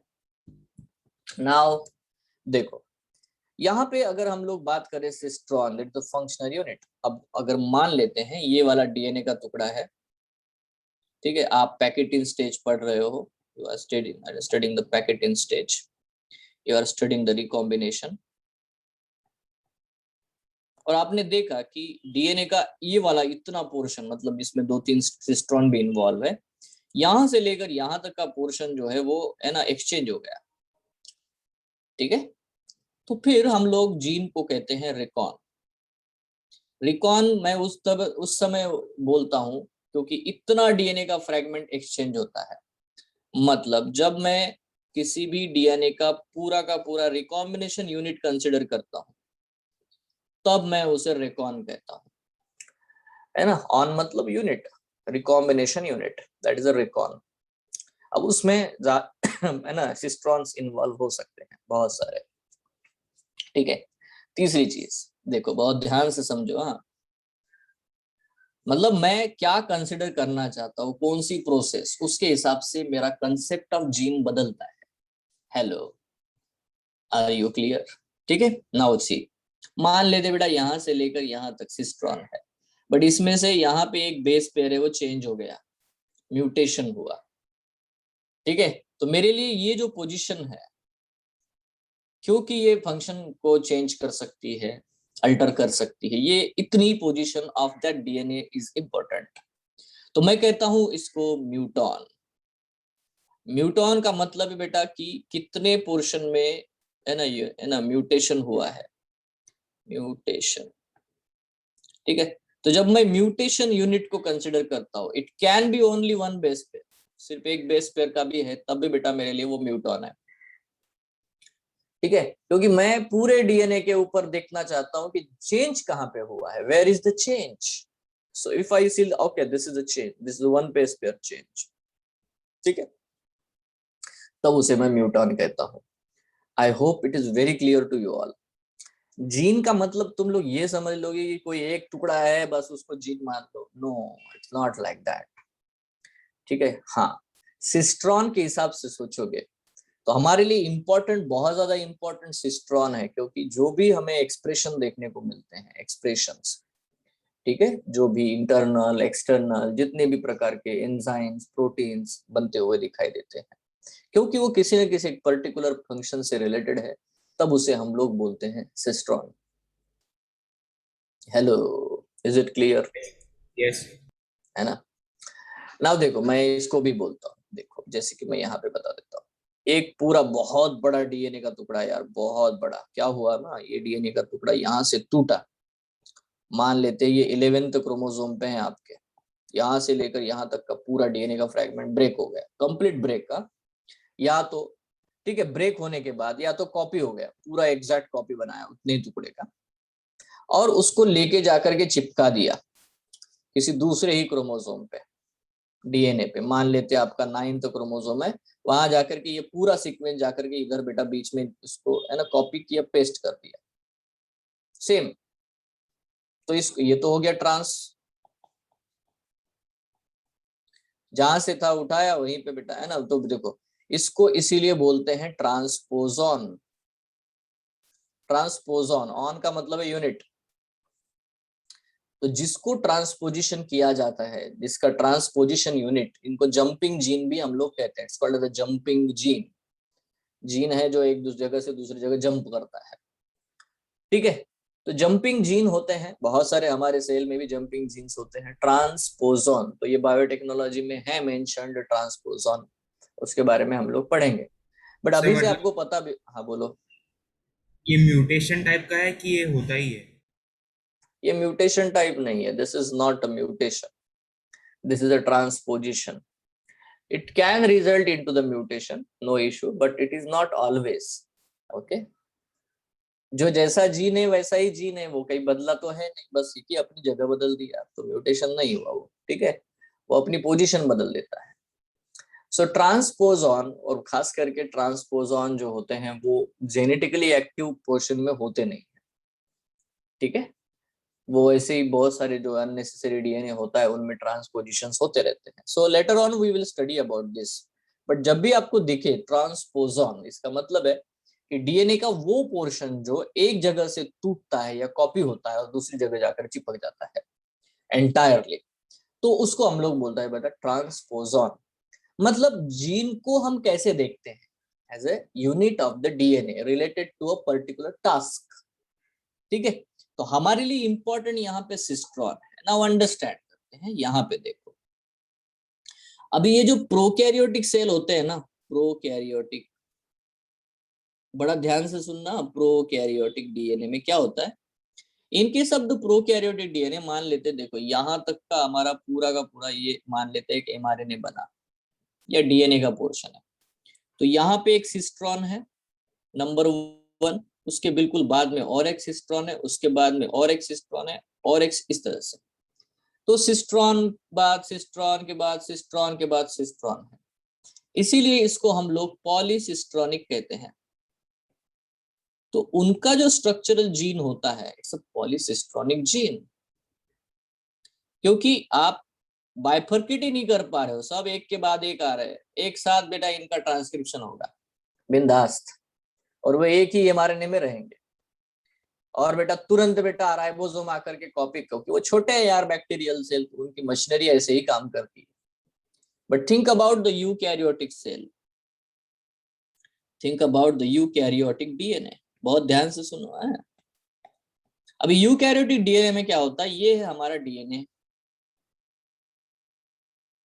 ठीक है, अब इस डीएनए के ऊपर बेटा यहाँ पे आपको देख रही है आरएनए बना है, आरएनए जो कॉपी हुआ है उसको देख लो।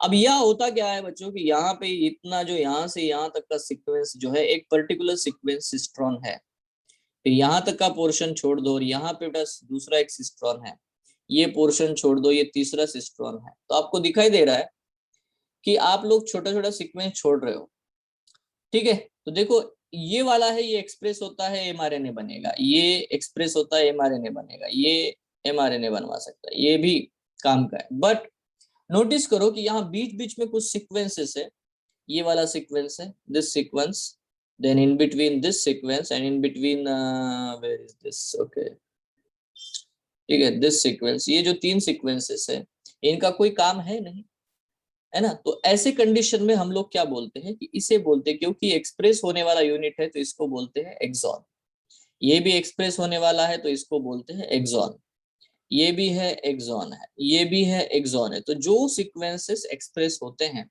उनको हम एक्सॉन कहते हैं, और जो इंटरवेनिंग सीक्वेंसेस है, बीच बीच में इंटरप्शन करते हैं, उनको हम लोग कहते हैं इंट्रॉन। मतलब आप देख सकते हो कि इनके केस में आपको एंटायरली सारे सिस्ट्रॉन एक के बाद एक नहीं मिलते, बीच बीच में इंटरवेनिंग सीक्वेंसेस मिलते हैं, इसलिए हर एक सिस्ट्रॉन इंडिविजुअल है यहाँ पे। तो हम लोग कहते हैं मोनो सिस्ट्रॉनिक जीन और monocistronic DNA. I hope it is clear to you all. तो बेटा याद रखो, प्रोकैरियोट्स में हमेशा पॉलीसिस्ट्रॉनिक होता है, P for prokaryotic, P for polycistronic. Is it clear? But eukaryotic DNA में जो है बेटा वो मोनोसिस्ट्रॉनिक कंडीशन होती है, ठीक है। यूकैरियोट्स में मोनोसिस्ट्रॉनिक होती है, इंडिविजुअल जो है आपको सिस्ट्रॉन्स देखने को मिलते हैं। I hope it is very very clear to you, ठीक है। तो जब Yes. यूकैरियोटिक डीएनए के बारे में हम बात करेंगे, let's understand this very carefully.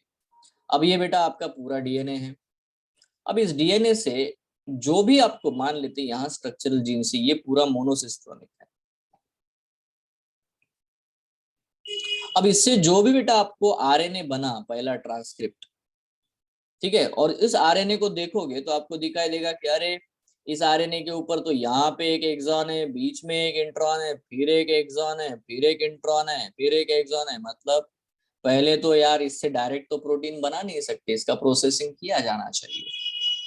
तो इसीलिए ये जो आरएनए मिला है हमें, जो पहला ट्रांसक्रिप्ट मिलता है इन यूकैरियोट, उसको हम लोग एचएनआरएनए कहते हैं। एचएनआरएनए का मतलब ही है बेटा हेटेरो न्यूक्लियर आरएनए।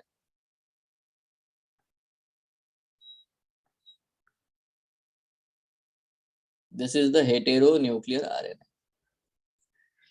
ठीक है। तो जो डीएनए से मोनोसिस्ट्रॉनिक जो डीएनए का पोर्शन है, उससे जो आरएनए आपको मिलता है उसमें बहुत सारे बेटा सिस्ट्रॉन्स होते हैं, एक्सॉन्स होते हैं, और बीच बीच में इंटरवेनिंग सीक्वेंसेस होते हैं, इंट्रॉन्स होते हैं।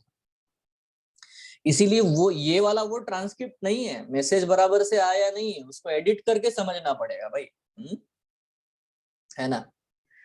प्रोकैरियोट सेल में एडिट करने की जरूरत नहीं होती, पोस्ट ट्रांसक्रिप्शन जो चेंज है वो है नहीं यहाँ पे प्रोकैरियोट्स में। यूकैरियोट पे बेटा यार ट्रांसक्रिप्शन होने से काम थोड़ी होता है, क्योंकि जो भी चीज बनी है वो यार कॉम्प्लिकेटेड है यार। Are you clear? आप इसको ऑब्वियसली 5-3 रीड करते हो, you read it in the 5-3 direction, ठीक है। So when you read it in the 5-3 direction, you have to understand that अरे यहाँ तो गड़बड़ है भाई। एचएनआरएनए हेटेरोन्यूक्लियर आरएनए बना बिकॉज इसमें अलग अलग प्रकार के सीक्वेंसेस आपको देखने को मिलती है, हेटेरोन्यूक्लियर आरएनए। तो आगे फिर करना क्या पड़ेगा सर? इसको एडिट करते हैं, एडिट कौन करता है, कैसे करता है, ये पढ़ना है। उसको हम लोग स्प्लाइसिंग कहते हैं। मतलब इसके बाद में ट्रांसक्रिप्शन होने के बाद में जो एचएनआरएनए बना, उसको प्रॉपरली बेटा एक मैच्योर एमआरएनए में कन्वर्ट करना, ये हमारी अब है ना जरूरत बन जाती है किसी भी यूकैरियोटिक सेल की। तो इसी को हम लोग बोलते बेटा पोस्ट ट्रांसक्रिप्शनल चेंजेस।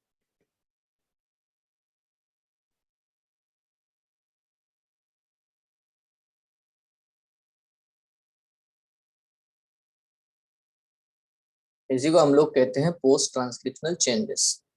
नाउ क्या क्या होगा यहाँ पे, थोड़ा सा मैं डायग्रामेटिकली समझा देता हूँ। 3 चीजें यहाँ पे होती है बेटा। एक होता है जिसको हम लोग बोलते हैं बच्चों स्प्लाइसिंग, दूसरी बात होती है जिसको हम लोग कहते हैं कैपिंग, और तीसरी चीज होती है जिसको हम लोग कहते हैं बच्चों टेलिंग, ठीक है। ऐसी 3 बातें होगी पोस्ट ट्रांसक्रिप्शनल चेंजेस में।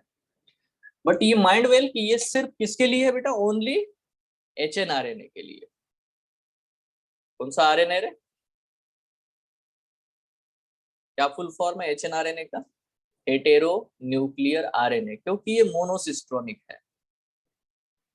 ठीक है, तो let's understand this concept in very proper manner. आपको ये हमेशा पता होना चाहिए कि जो भी HNRNA आपको मिला है, पहले तो नंबर 1 हम स्प्लाइसिंग को देखेंगे। ठीक है, तो बेटा जैसे ही मैं स्प्लाइसिंग के बारे में बात करूंगा, let's understand this in very proper manner. देखो स्प्लाइसिंग क्या होता है। स्प्लाइसिंग का सीधा मतलब है कि इंट्रॉन्स को निकाल के फेंक दो। ठीक है, तो ये है बच्चों आपका HNRNA। ध्यान से सुनो, ये है HNRNA। ठीक है, अब बच्चों ये जो HNRNA है, यहां से यहां तक का जो पोर्शन है वो है एक्सॉन 1। ये पोर्शन छोड़ दो, ये है इंट्रॉन। फिर उसके बाद में है बच्चों एक्सॉन 2 वाला पोर्शन, इतना पोर्शन ये छोड़ दो, ये है एक और इंट्रॉन। और यहाँ पे बच्चों एक्सॉन 3। ना इसका मतलब तीन तीन एक्सॉन्स है ना, जिनका मुझे प्रोसेसिंग करने का है। HNRNA है, HNRNA। माइंड में हमेशा ये रखना कि ये एक 5' एंड है और ये बच्चों एक 3' एंड है। ठीक है, ऑलवेज। नाउ अब थोड़ा ध्यान से, यहाँ पे रोल आता है बेटा स्प्लाइसियोसोम का।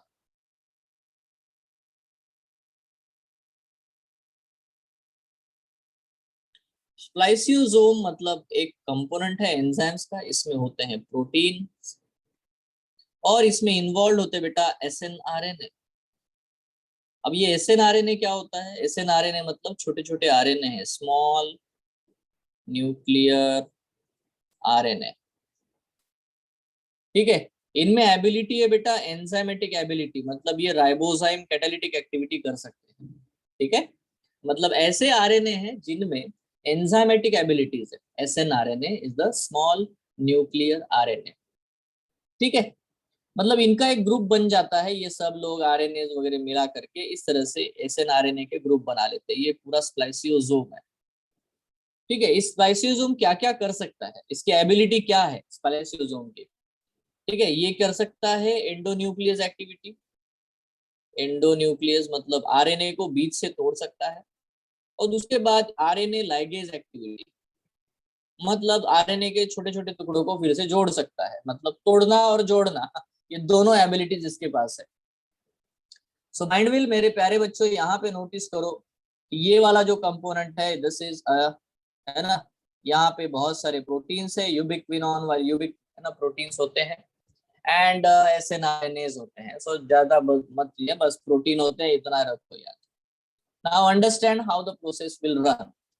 ये जितने भी बच्चों मैंने अभी नाम लिए हैं, ये जो भी स्प्लाइसियोसोम्स होते हैं, वो जा करके बेटा इंट्रॉन्स के एंड्स को पहचानते हैं। दे कैन आइडेंटिफाई, क्योंकि यहाँ पे पैलिंड्रोम सीक्वेंसेस होते हैं जिनको ये प्रोटीन जाकर के समझते और बराबर जाकर के एंड टू एंड अटैच होते हैं। यहाँ पे देखो, यहाँ इंट्रॉन है, यहाँ पे जाके पता कर लिया, ओके दिस इज एन जॉकिव जॉइंट हो गया, डन।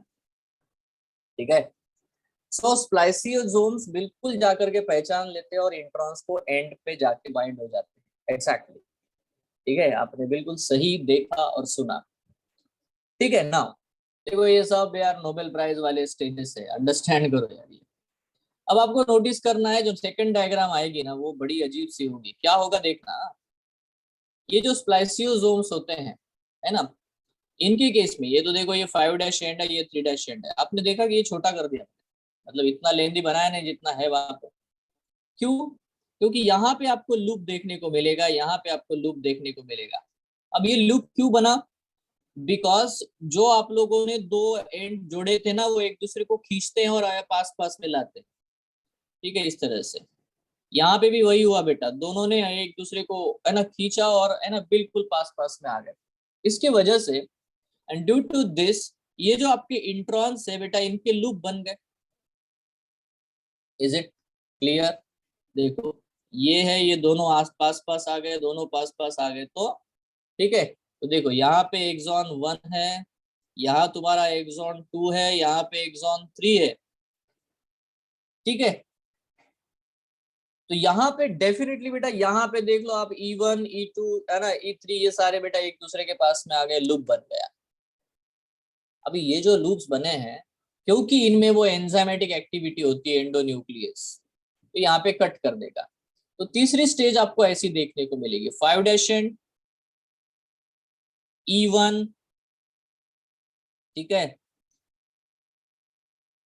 E2, E3, 3' एंड, ठीक है।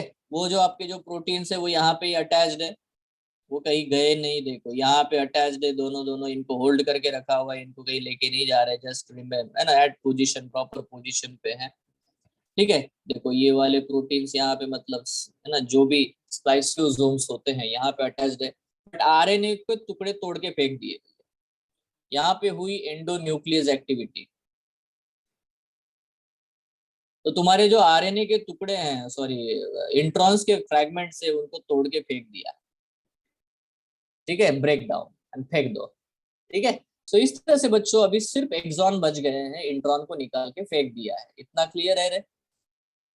हेलो, है ना। अब आप जानते हो कि इसमें दूसरी एक एक्टिविटी होगी, आरएनए लाइगेज, मतलब जोड़ने की। अब जोड़ने की एक्टिविटी होगी तो आपको इंटैक्ट बेटा ये पूरी तरह से एक एमआरएनए आपको बनते हुए दिखाई देता है, ठीक है। ये सारे जो प्रोटीन है वो निकाल के भाग जाएंगे और आपको बेटा एक्सॉन 1, एक्सॉन 2 और एक्सॉन 3 आप प्रॉपरली बेटा एक दूसरे के बाद में है। अब ये कंप्लीटली कॉपी हो सकते हैं as a one unit, as a one unit. Yes everyone, hello, clear है क्या रे? यस। स्प्लाइसिंग, है ना। इनको हम लोग प्यार से, ये जो छोटे छोटे ना स्प्लाइसियोसोम्स होते हैं, इनको हम लोग स्नर्फ भी बोलते हैं, ठीक है, स्नर्फ, SNRNA मतलब, हाँ, और प्रोटीन्स, ठीक है, P for protein and SNR जो बोलते हैं, ठीक है, ये जो होता है। सो इनको हम लोग स्नर्फ भी बोलते हैं, ये हमारे एनसीईआरटी में लिखा है, बट एक्चुअली ये स्प्लाइसियोसोम है। स्नर्फ क्यों बोलते हैं? क्योंकि इनमें SNRNA, स्मॉल न्यूक्लियर आरएनए, जिनमें राइबोजाइम एक्टिविटी है। I hope it is very very clear to you. और बेटा सब लोग बड़े दिमाग से काम करो, डीएनए रेप्लिकेशन में ओकाजाकी फ्रैगमेंट्स को, है ना, उसमें से आरएनए प्राइमर निकाल करके जोड़ने वाला एंजाइम डीएनए लाइगेज है, क्योंकि डीएनए को लाइगेज कर रहा है। यहाँ पे आरएनए को जोड़ता है तो आरएनए लाइगेज है, क्योंकि आरएनए के फ्रैगमेंट्स को जोड़ता है। लाइगेज का काम हमेशा जोड़ने का है, क्लियर है क्या? है ना, नाम से समझ जाओ क्या कर रहा है वो, आरएनए लाइगेज, डीएनए लाइगेज, है ना। सो अब यहाँ पे इतने से काम होता नहीं है, ठीक है, बहुत सारी चीजें और भी होती है, जिसमें आती है कैपिंग। तो ये जो एमआरएनए बना है पोस्ट ट्रांसक्रिप्शन से, या तो पहले ही ऐसा हो जाएगा, Okazaki fragments are not RNA primers, Okazaki fragments are the new DNA strands which are form in the discontinuous manner, ठीक है।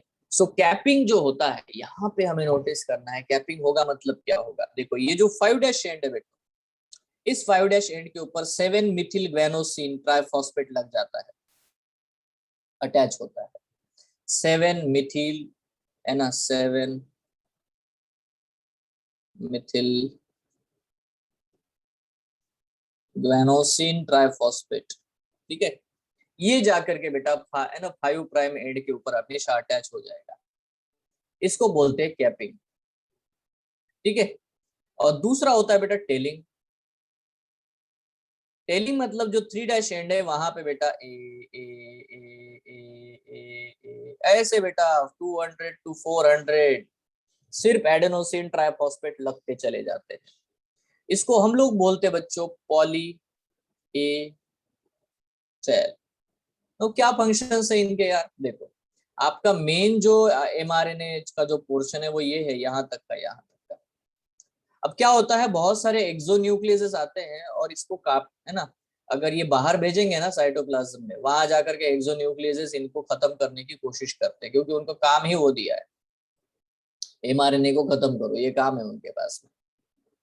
But due to the presence, अगर उनको बहुत लंबी चेन दिखी पॉली ए टेल की बहुत, तो वो समझते हैं कि अभी इसका पूरा प्रोसेसिंग होना है, इसका प्रोटीन सिंथेसिस होना है, तो उसको छोड़ते हैं, हाथ नहीं लगाते, ठीक है। और हाथ लगाया भी, एक तरफ से उनको ब्रेक करना शुरू कर भी दिया, तो उनको समझ में आता है एक ही सीक्वेंस आ रहा है, poly A tail poly A A A A A, मतलब यार छोड़ दो।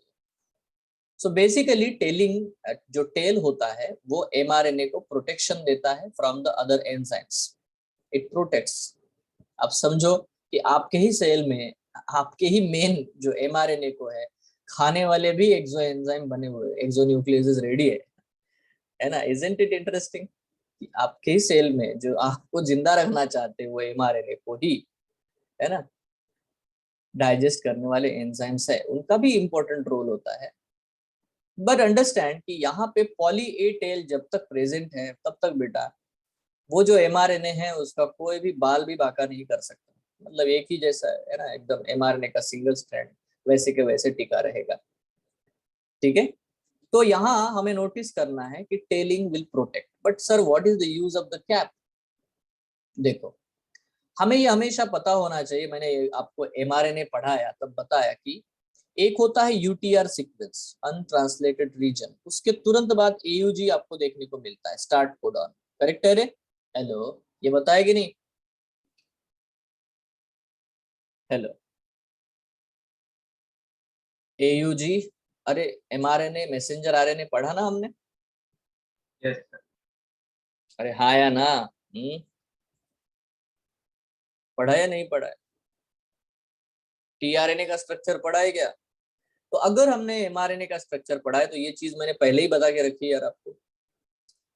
तो आपको ये समझना है कि जो जी लगा हुआ है सामने 7 मिथिल ग्वानोसिन, वो ये साइट पे राइबोसोम जो आते हैं ना वो पहचानते कि यार इसको कौन से साइड से पढ़ने का है, reading frame. So ribosome will identify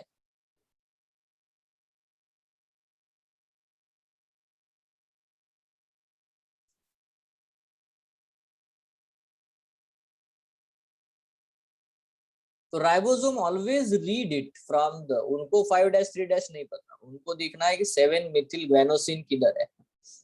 जिधर बेटा उनको 7 मिथिल ग्वानोसिन दिखता है वहां से बेटा वो पढ़ना शुरू करते हैं, है ना, और वहीं पे जाके रुकते हैं जहां पे उनको पहला एयूजी सीक्वेंस मिलता है। फर्स्ट एयूजी सीक्वेंस मिला, रुक गए, अब वो आगे की प्रोसेस करेंगे, अनट्रांसलेटेड रीजन को छोड़ देंगे वो, द अनट्रांसलेटेड रीजन को। तो what is the use of capping? The main use of the capping is what the, है ना, आइडेंटिफिकेशन बाय द राइबोसोम। ठीक है, that is the identification and.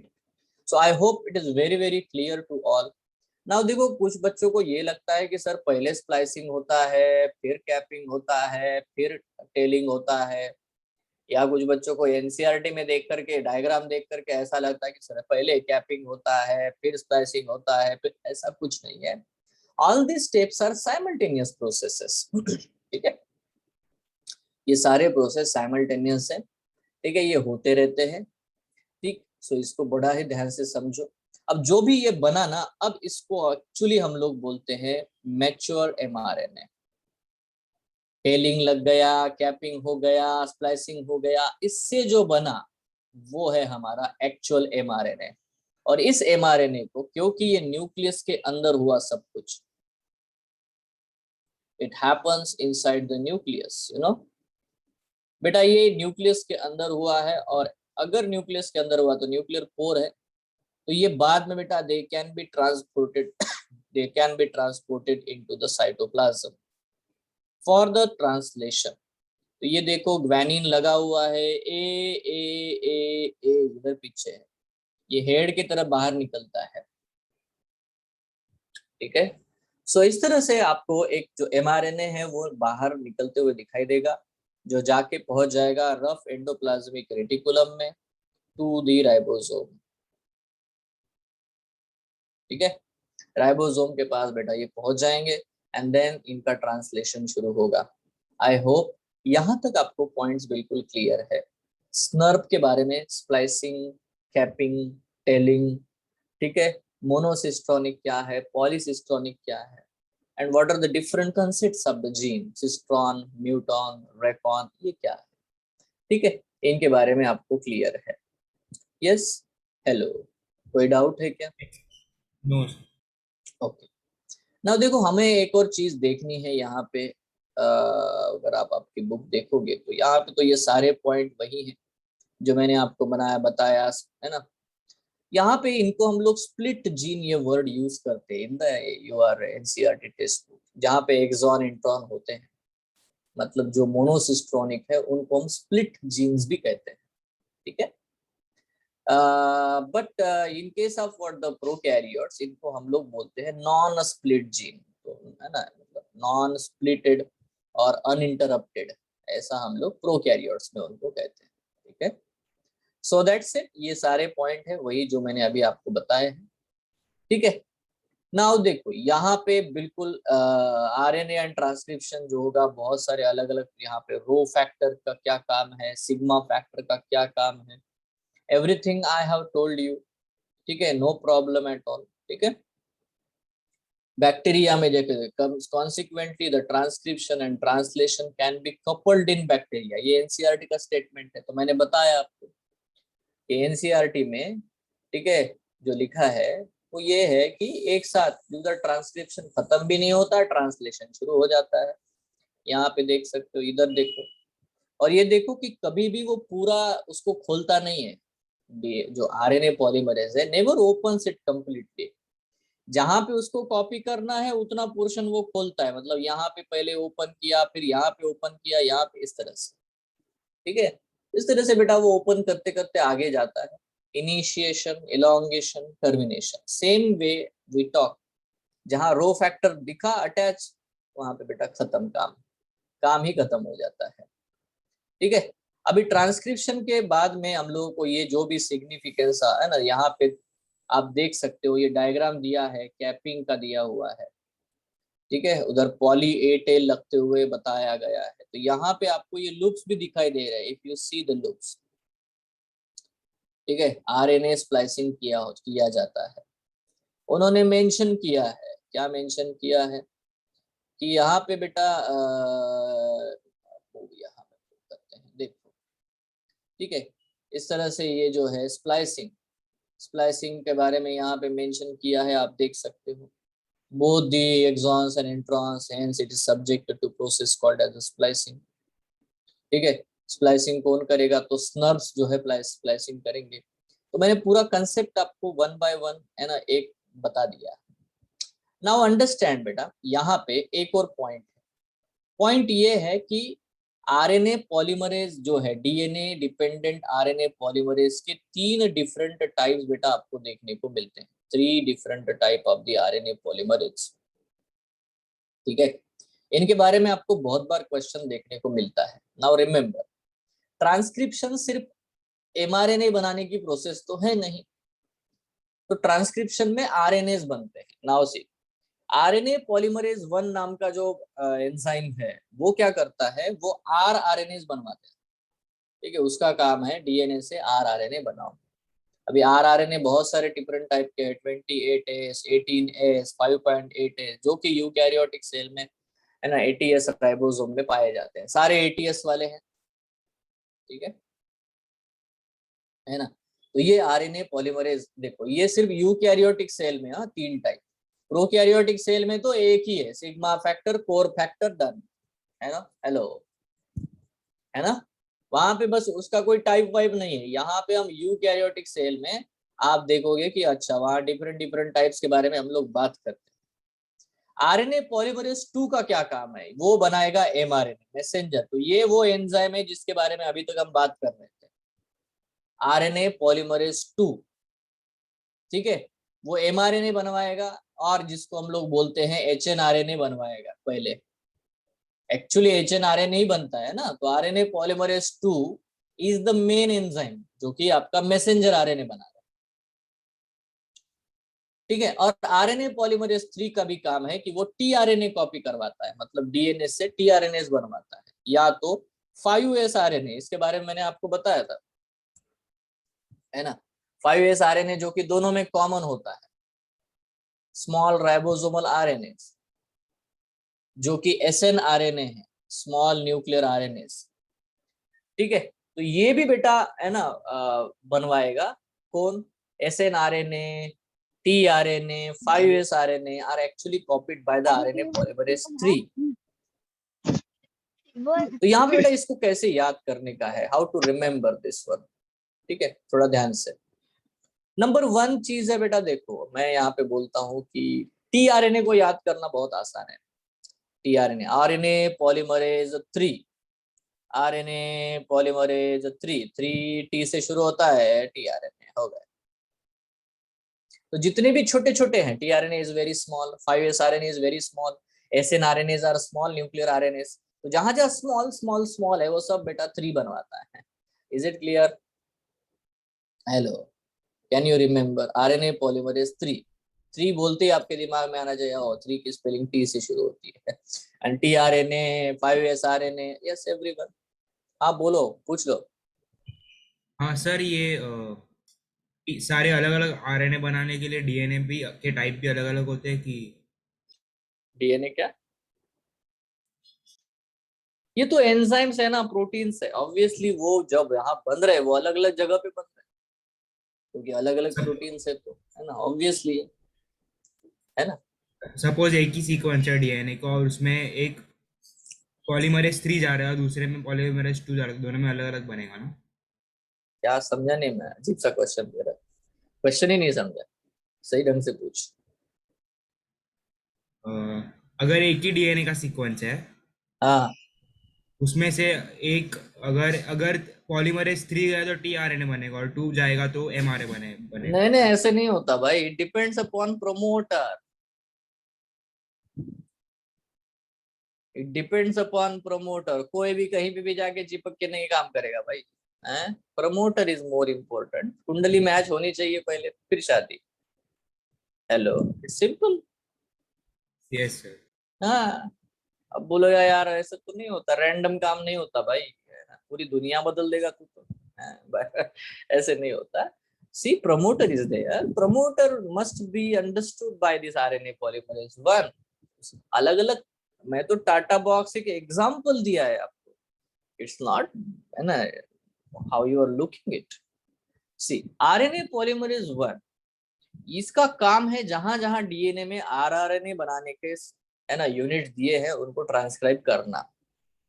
ठीक है, अभी क्लियर है, बढ़िया स्टेटमेंट बोला मैंने। So R yes. R N A, है ना, 20s RNA जहाँ पे उसका सीक्वेंस है वो कॉपी करवाएगा, या 18s या 50। तो यहाँ पे बिल्कुल याद रखो बेटा, RNA, अभी देखो ये मिडल में आता है RNA polymerase 2, it is the main enzyme, तो मेन फॉर mRNA और hnRNA। तो you can remember which is in middle, second one is a middle stump. ठीक है, so it is forms the M for middle, M for main, M for mRNA, simple. बाकी जो बचे वो RNA polymerase 1 करता है।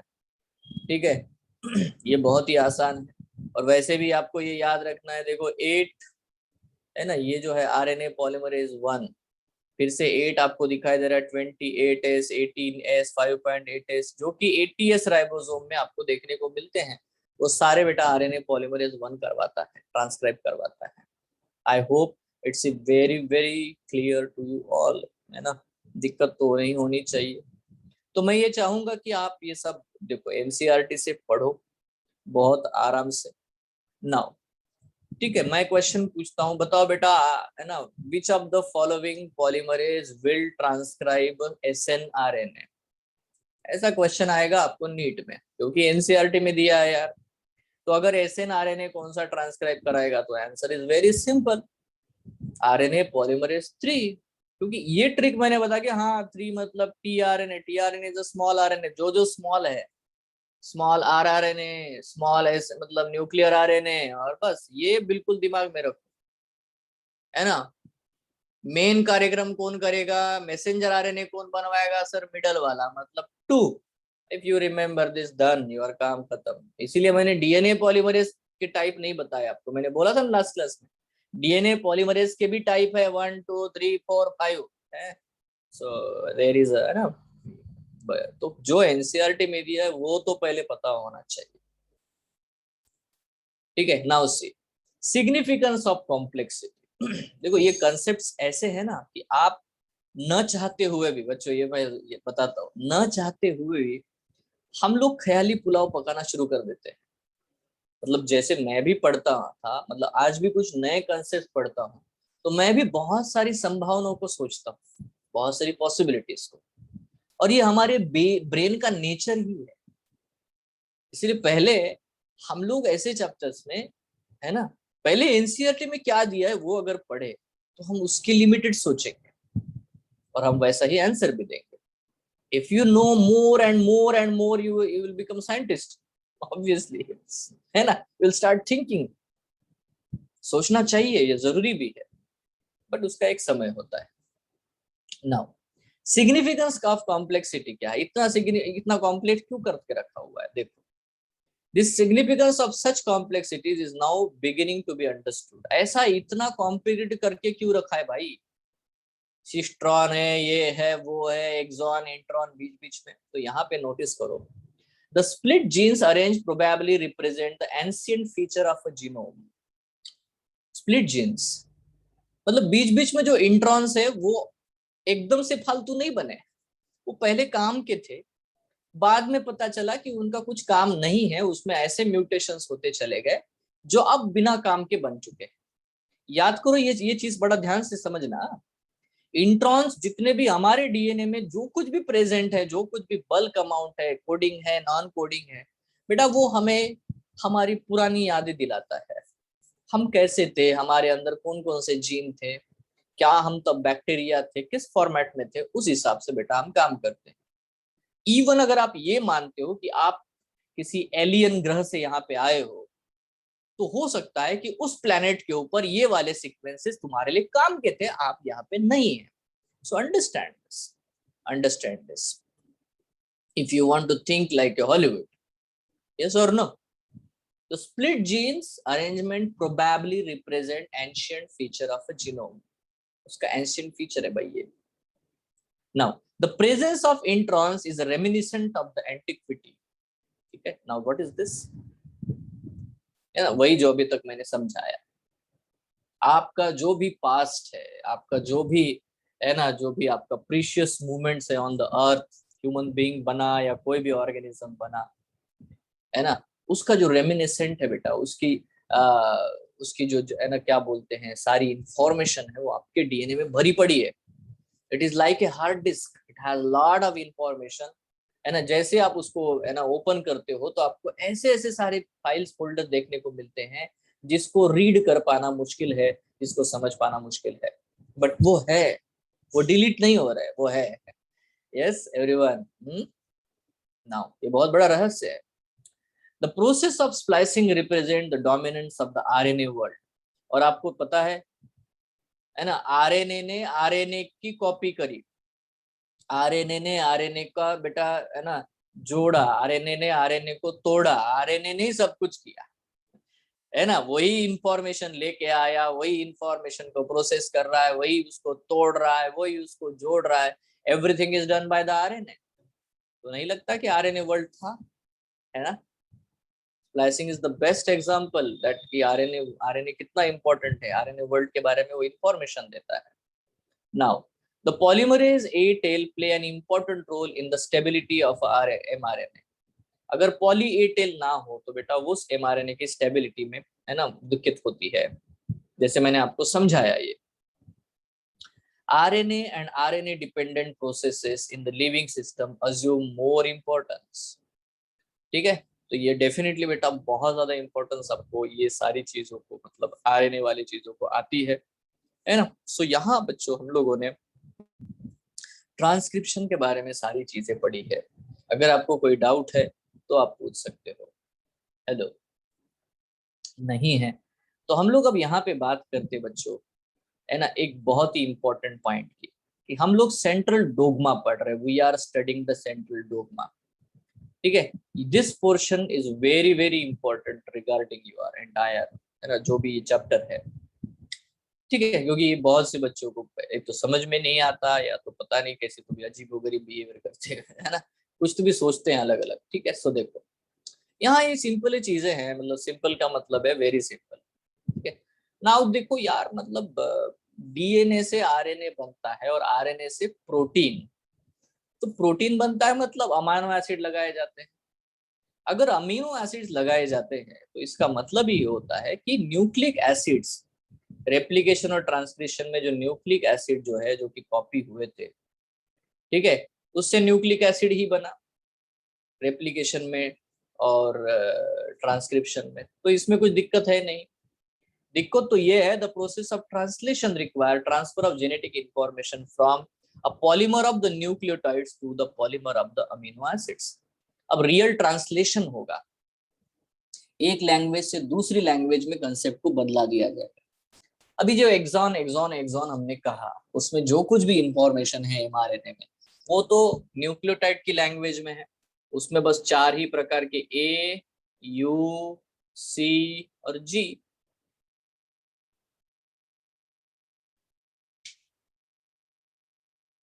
So can you please explain how the inheritance of a character? Yes, promoter से कैसे एक्सप्रेशन होता है, यही आखिरी में पढ़ना है ना, जिसको हम लोग जीन रेगुलेशन कहते हैं। प्रोमोटर एक्चुअली क्या रोल प्ले करता है, और अगर आपको स्टेटमेंट सुना होगा अभी थोड़ी देर पहले मैं पढ़ा था कि प्रोमोटर के आजू बाजू में कुछ ऐसे सीक्वेंस होते हैं, रेगुलेटर, ऑपरेटर, ये सब, वो सब हमें पढ़ना है। ठीक है, एक पूरा ट्रांसक्रिप्शन यूनिट एक साथ कैसे काम करता है, ये हमें पढ़ना है ना, इसी चैप्टर में है, जिसको हम लोग रेगुलेशन ऑफ जीन एक्सप्रेशन कहते हैं। यस, है ना। सो आगे आने वाला है, so don't worry about that. ये जो पीछे जो जो अभी मैंने ट्रांसक्रिप्शन यूनिट बताया था, इसका प्रॉपर एक्सप्लेनेशन इसके आगे और है, जब प्रोटीन सिंथेसिस हो जाएगा उसके बाद में। ठीक है, so don't worry about that. Thank you sir. Okay, so during replication and transcription, यहाँ पे देखो आपको the process of translation requires transfer of genetic information.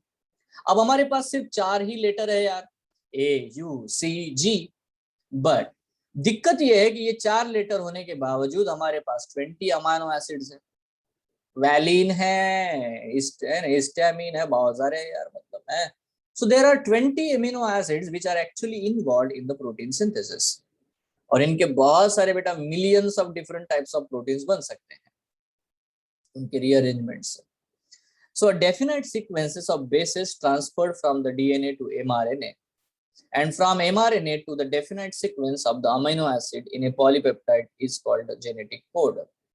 तो यहाँ पे हमें वो जेनेटिक कोड जो है वो क्या है, ये रहस्य क्या है, ये लैंग्वेज कैसे काम करती है, इसके बारे में बेटा खोजबीन करनी थी। ठीक है, मतलब how it is actually happening, how it is happening कि डीएनए से आरएनए बन तो गया, इंफॉर्मेशन प्रॉपरली आ गई, तो यार मतलब कम्युनिकेशन का एक पर्टिकुलर लैंग्वेज है। ठीक है, ये बहुत इंटरेस्टिंग है, ये लैंग्वेज को हमें है ना समझना है ह्यूमंस को। नाउ द जेनेटिक कोड इसको हम लोग कहते हैं। The genetic code particularly refers to the codon. अब आपको आदत सी हो गई होगी, क्योंकि मैंने बहुत बार बेटा ऐसा ही किया, स्टार्ट कोडॉन, स्टॉप कोडॉन, जब जब ये मैंने कहा, इवन जेनेटिक्स में बेटा हम लोगों ने सिकल सेल एनीमिया में पढ़ा म्यूटेशन, तब तब मैंने ट्रिपलेट ही लिखा है ना, मैंने GUG लिखा, मैंने AUG लिखा, मैं UAA लिखता हूँ, ये क्या है, ये ट्रिपलेट्स है। तो अब तक आपको ये तो अंदाजा है कि जो भी कोडॉन हम लोग पढ़ते हैं वो ट्रिपलेट्स के फॉर्मेट में ही पढ़ते हैं। So the codons are triplet, understand this. ठीक है, कोडॉन क्या है बेटा, ट्रिपलेट है, ये हमने समझ लिया है। नाउ इस तक हम कैसे पहुंचे वो हम लोग अब समझेंगे। नाउ बच्चों यहाँ पे नोटिस करते हैं कोडोजेन के बारे में अगर बात करें तो डीएनए के ऊपर जो सीक्वेंस होता है, मान लेते डीएनए के ऊपर ये सीक्वेंस है ना, CTC, this is the sequence present on the DNA. ठीक है, उसका सेंस स्ट्रैंड। ठीक है, तो इसको मैं बोलता हूँ कोडोजेन, क्योंकि है ना, क्योंकि बेटा इससे जो आपको कोडॉन मिलेगा वो होगा CUC, this is a codon 5' to 3'। तो ये तो mRNA के ऊपर एग्जिस्ट करता है, तो इसे कोडॉन कहते हैं। तो कोडॉन जब भी वर्ड हम लोग यूज करते हैं, it is on the RNA, क्योंकि डीएनए में जो उसका टेम्पलेट पे है या सेंस पे है, एंटी सेंस स्ट्रैंड पे है, वो सारे कोडोजेन है, वो सारे कोडोजेन है। ठीक है, ये तो कोडिंग के बारे में बोला। ठीक है, इसका एंटी कोडॉन वाला एंटी सेंस वाला अलग होगा 3 to 5। So whatever may be the sequence present on the DNA is called as the codogen, and the sequence which is present on the mRNA is called as the codon. Isn't it clear? Hello. ठीक है, Yes. तो ये दो words को हमें समझना है। अब आते हैं कि इसकी डिस्कवरी कैसे हुई। मतलब क्या चीज हुई भैया, कैसे लोगों ने समझा होगा इसको, हाउ दे इंटरफेयर, कि ये क्या नाटक है भाई। देखो, कोई भी इंसान ये बहुत आसानी से समझ सकता है कि वहां पे 20 अमीनो एसिड्स है, हमने पता कर दिया। अगर 20 अमीनो एसिड्स है, अब सपोज यार मैं एक राइबोसोम, मैं एक राइबोसोम मैं राइबोसोम हूं, मुझे प्रोटीन सिंथेसिस करने का है, मैं एमआरएनए को पढ़ रहा हूँ, इधर लिखा है ए। अब यार यहाँ ए लिखा है, मतलब मैं क्या समझू, कौन सा अमीनो एसिड ला के लगाऊं यहाँ पे, मिथ्योनिन लगाऊं, है ना, कि फेनिलएलानिन, कुछ भी नहीं पता मुझे। How I am confused, yes और नो। मैं राइबोसोम हूँ यार, मुझे तो अमीनो एसिड उठा करके लाना है, यहाँ चिपका देना है इसके अकॉर्डिंग, बट ए का मतलब क्या है भाई, कुछ समझ में नहीं आ रहा है। तो अगर आप सिर्फ एक एक लेटर का वहां पे कोडॉन बनाते हो, सिंगल लेटर का, तो you can only say about the 4 amino acids, बाकी 16 का क्या करेंगे फिर, है ना। तो बेटा इसका मतलब है कि codon is not a an a single base, yes और नो। तो फिर किसी ने, भाई साहब ने बताया कि नहीं नहीं ऐसे नहीं, थोड़ा दिमाग लगा, देखो ऐसा करते हैं, यहाँ पे तुम राइबोसोम हो तो एक काम करो, यहाँ सीक्वेंस को ऐसे पढ़ो, ए यू, अच्छा ए यू, बढ़िया है। तो मान लेते हैं ए यू का मतलब ये वाला सीक्वेंस है, मिथियोनिन है, ओके, मिथियोनिन है। तो बेटा ऐसे कितने कोडॉन बनेंगे, ऐसे कितने कोडॉन बनेंगे, 4⁻², क्योंकि दो दो का बनेंगे और 4 ही बेसिस है हमारे पास, ए यू और सी जी। तो टोटल बन जाएंगे बेटा 16। अरे तो फिर बाकी जो 4 है, 16 समझ गया मैं 20 में से, तो बाकी 4 क्या क्या करेंगे, ठीक है। तो इसका मतलब है कि यार ये इनसफिशिएंट है, इतने कोडॉन से तो होता नहीं है, ठीक है।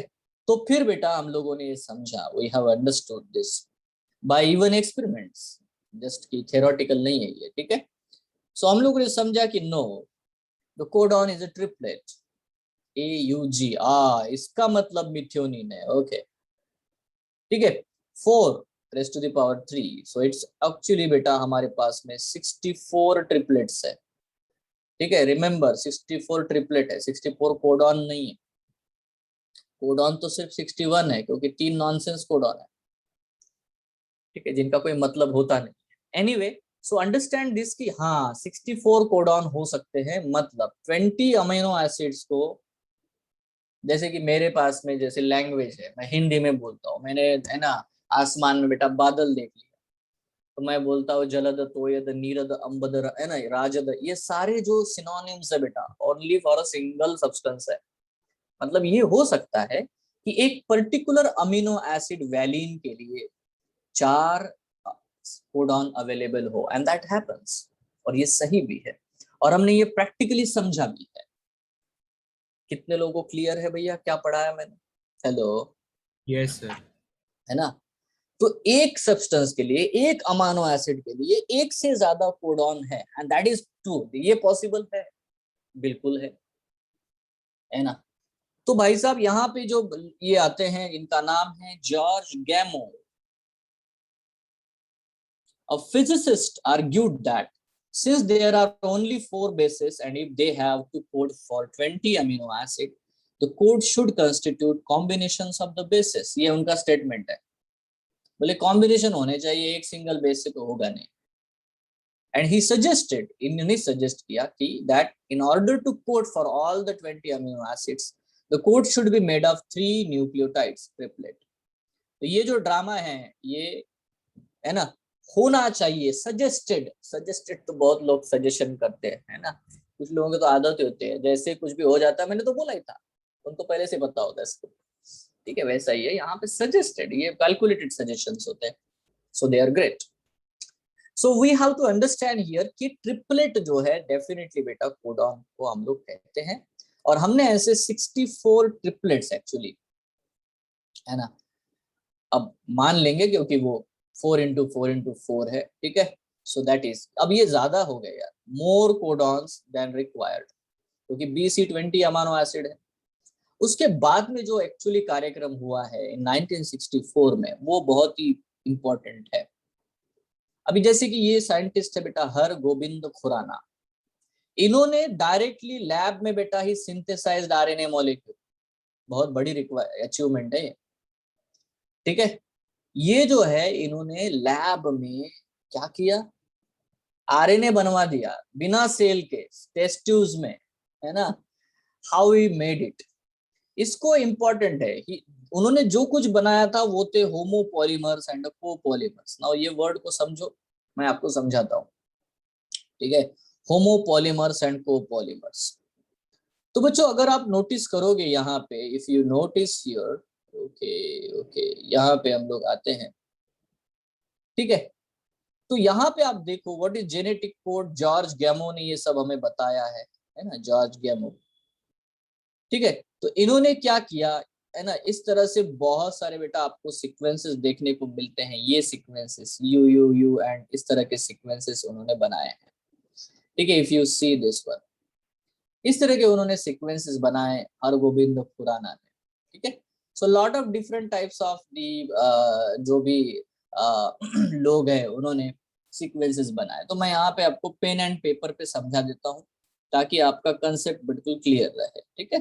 तो लेट्स मूव हियर, ठीक है, let's move to the pen and paper. Last थोड़ा सा ही मुद्दा है, तो देखो मैं वर्ड यूज करता हूँ, यहाँ पे है होमोपॉलीमर, ठीक है, होमोपॉलीमर, है ना। ओखाओ नाम के साइंटिस्ट है, ओखाओ नाम के साइंटिस्ट है बेटा, ओखाओ कौन से साइंटिस्ट है, ओखाओ। यहाँ पे देखो हम लोगों ने हमारे एनसीईआरटी में मेंशन किया है, सिवेरो ओखाओ एंजाइम उन्होंने बनाया, दिस इज सिवेरो ओखाओ एंजाइम, उन्होंने डिस्कवर किया। ये एंजाइम बहुत ही काम का है क्योंकि इस एंजाइम का नाम है पॉलीन्यूक्लियोटाइड फॉस्फोराइलेज। तो जो काम डीएनए पॉलीमरेज करता है या आरएनए पॉलीमरेज करता है, मतलब दो न्यूक्लियोटाइड के बीच में फॉस्फोडाइस्टर बॉन्ड बनाना, ये सेल में करता है ना वो। ये एंजाइम की स्पेशलिटी है कि without cell, cell free medium में, टेस्ट ट्यूब में, लैबोरेटरी कंडीशन में बेटा आप पॉलीन्यूक्लियोटाइड्स बना सकते हो अगर ये एंजाइम को आप सही प्रॉपर से यूज करते हो तो इसीलिए इसका नाम है polynucleotide phosphorylase, discovered by the Severo Ochoa, इसलिए इसको फेमसली कहा जाता है Severo Ochoa enzyme. Hello hello, got it, yes yes. है ना, ठीक है। Marshall Nirenberg made a cell free system, उन्होंने सेल फ्री सिस्टम बनाया फॉर द प्रोटीन सिंथेसिस, मतलब बिना सेल के प्रोटीन सिंथेसिस कराने की ताकत, मतलब जो चीज है मार्शल निरेनबर्ग ने करके दिखाई, that finally help the code to be discovered. मतलब अगर आपके पास कोई भी सीक्वेंस है उससे क्या प्रोटीन्स बन सकते हैं, प्रोटीन का सीक्वेंस बन सकता है, ये आपको मार्शल निरेनबर्ग ने बताया, ठीक है। डायरेक्टली आप सिंथेसाइज कर सकते हो, डायरेक्ट आप आरएनए बना सकते हो, at least single standard RNA, by the help of this enzyme Severo Ochoa enzyme, that is a polynucleotide phosphorylase. अब आते हैं रोल हरगोविंद खुराना का। ये भाई साहब ने एकदम लिमिट क्रॉस कर दी, मतलब ये भाई साहब ने इतना मेहनत किया, देखो यहाँ पे मैं आपको समझा दूं, यहीं पे समझा देता हूँ लोग, ठीक है, यहीं पे हम समझते हैं। देखो बच्चों, होमोपॉलीमर का मतलब बहुत ही सिंपल है। होमोपॉलीमर मतलब ये, सॉरी यहाँ पे ये जो है इसको होमोपॉलीमर, होमोपॉलीमर। अब हरगोविंद खुराना ने क्या किया, उसने सिर्फ यूरेसिल लिए, बहुत सारे यूरेसिल, मतलब यूरिडिलिक एसिड, यू नो, यूटीपी, और ये वाला एंजाइम ले लिया पॉलीन्यूक्लियोटाइड फॉस्फोराइलेज, ठीक है। अब उन्होंने क्या किया, ये सारे यू यू जोड़ दिए, you you you you you you, चला सीक्वेंस बनाते बनाते डन, इस तरह से जोड़ दिए। Now he made that this much, this is N mRNA which is an homopolymer, it is only having single nitrogenous base repeatedly, yes or no, ऐसे कर दिया ये एंजाइम से। नाउ निरेनबर्ग का प्रोटीन वाला मैकेनिज्म लिया और उसको दे दिया कि भैया बताओ इसका प्रोटीन बना करके। तो इसमें क्या हुआ, जब जब प्रोटीन बनाया गया तो इसमें लगा बेटा फेनिलैलानिन, फिर एक है तो फिर फेनिलैलानिन, ठीक है, और फिर है बेटा तो फिर फेनिलैलानिन, इस तरह से बेटा ये लगता चला गया। मतलब मान लो उन्होंने एक सीक्वेंस बनाया, उनको पता है कि उसमें, ठीक है, कितने यू यू यू है, उसके हिसाब से फिर उन्होंने फेनिलैलानिन काउंट किए। तो पता चला कि यस यू यू यू का मतलब ही होता है फेनिलएलैनिन। तो जब भी कोडॉन यू यू यू पढ़ा जाएगा तो बेटा फेनिलएलैनिन ही होता है। राइबोसोम बराबर बेटा समझेगा, टीआरएनएस बराबर समझेंगे कि हाँ कोडॉन यू यू यू है, मतलब फेनिलएलैनिन नाम का ही अमीनो एसिड लाके लगाने का है। Isn't it clear? जैसे कि फिर से देखो, जी जी जी जी जी जी जी जी ऐसे किया, ये होमोपॉलीमर है। देखो जी जी जी का मतलब ही होता है ग्लाइसिन। ठीक है, क्यों? क्योंकि इन्होंने करके देखा, जब भी जी जी जी पढ़ा जाता है glycine glycine glycine glycine glycine ऐसे ही लग रहा है भाई। सो this is homopolymer. I hope it is very clear. Hello, is it clear? Yes sir. है ना? नाउ इसके बाद बेटा और भी आगे बढ़ते हैं, कहानी इसके और भी है। आगे की कहानी यह है कि बेटा इन्होंने कोपॉलीमर भी डिस्कवर किया। अभी कोपॉलीमर क्या होता है भाई? What is a copolymer? Copolymer का मतलब होता है simply it is what the, दो दो ही ले लिए, जैसे कि सी जी एंड यू ले लिया तो वो कंबाइन हो गया G U G U G U G U. इस तरह से बेटा आर्टिफिशियल आरएनए बनाए गए, G U G U G U. तो यहाँ पे क्या क्या कोड आया? G U G U G U G U G U G U, इस तरह से। ठीक है, हाँ बोलो पूछो। सर इसमें ये कैसे पता चला कि ये जीयू जी या फिर जीजू यू भी हो सकता है ना? अरे हमने बनाया है भाई आर्टिफिशियल, उन्होंने बनाया है, कैसे पता नहीं चलना है यहाँ पे। What they made that I am telling you. Hello, ऐसे ये नोबेल प्राइज देते किसी को उठा करके आके जल पकड़ ले नहीं भाई। ये इम्पॉसिबल चीजें लगती है, उन्होंने करके दिखाई है ना। सो है ना, बिल्कुल। देर आर डेफिनेटली बेटा सीक्वेंसेस है ना। हम लोग बहुत सारे कॉम्बिनेशंस करके देखते हैं। ठीक है ना। तो बेसिक ये क्वेश्चन होना चाहिए कि सर आर्टिफिशियल मीडियम में कैसे हो रहा है, this should be first question. कैसे हो रहा है इमेजिन नहीं, व्हाट इज द प्रोसेस। ठीक है, हमें सबसे पहले ये समझना होगा कि प्रोसेस क्या है। वाई, देखो इंडिया में जब भी हम लोग बात करते हैं, हम लोग ज्यादा साइंटिस्ट क्यों नहीं बना पाते? फर्स्ट है कि जिन लोगों में प्रैक्टिकल स्किल्स है उन लोगों को इंग्लिश नहीं आती। That is the best thing, समझ रहे हो आप लोग? है ना, जिनमें प्रॉपर प्रैक्टिकल स्किल्स है, जो प्रैक्टिकली प्रोसेस है ना वो समझना चाहते हैं, उनको इंग्लिश नहीं आती and everything is in English. मतलब आप जाओगे छोटे छोटे गाँव में, अगर ये सब है ना, तो बहुत सारे ऐसे आपको मिलेंगे बच्चे, है ना, जो स्कूल्स में पढ़ते हैं, they have that ability to do this. अभी जैसे हरगोविंद खुराना है, इसको तो इंग्लिश भी आती थी और यहाँ पे उनको कुछ भी काम नहीं मिला, so he went to America. Okay, then he did all this things, so what I am telling you here कि प्रोसेसेस को समझना है। Process is the more important. ठीक है, तो यहाँ पे आप नोटिस करो कि हम प्रोसेस तो पढ़ नहीं रहे, हम सिर्फ बेसिक क्या बोलते हैं, एक विजुअलाइजेशन कंसेप्ट ले रहे हैं। और जब आप ऐसा क्वेश्चन पूछते हो कि सर कैसे किया, तो इसका आंसर जो है बेटा, it's not we can give right now because you don't know this process. जैसे अभी हमने बोल दिया Michel Nirenberg made a cell free system for protein synthesis. अरे ये क्या है, क्या चीज है भाई, कैसे कैसे बता। So, ये कैसे, तो इसका प्रोसेस समझना पड़ेगा। ठीक है ना?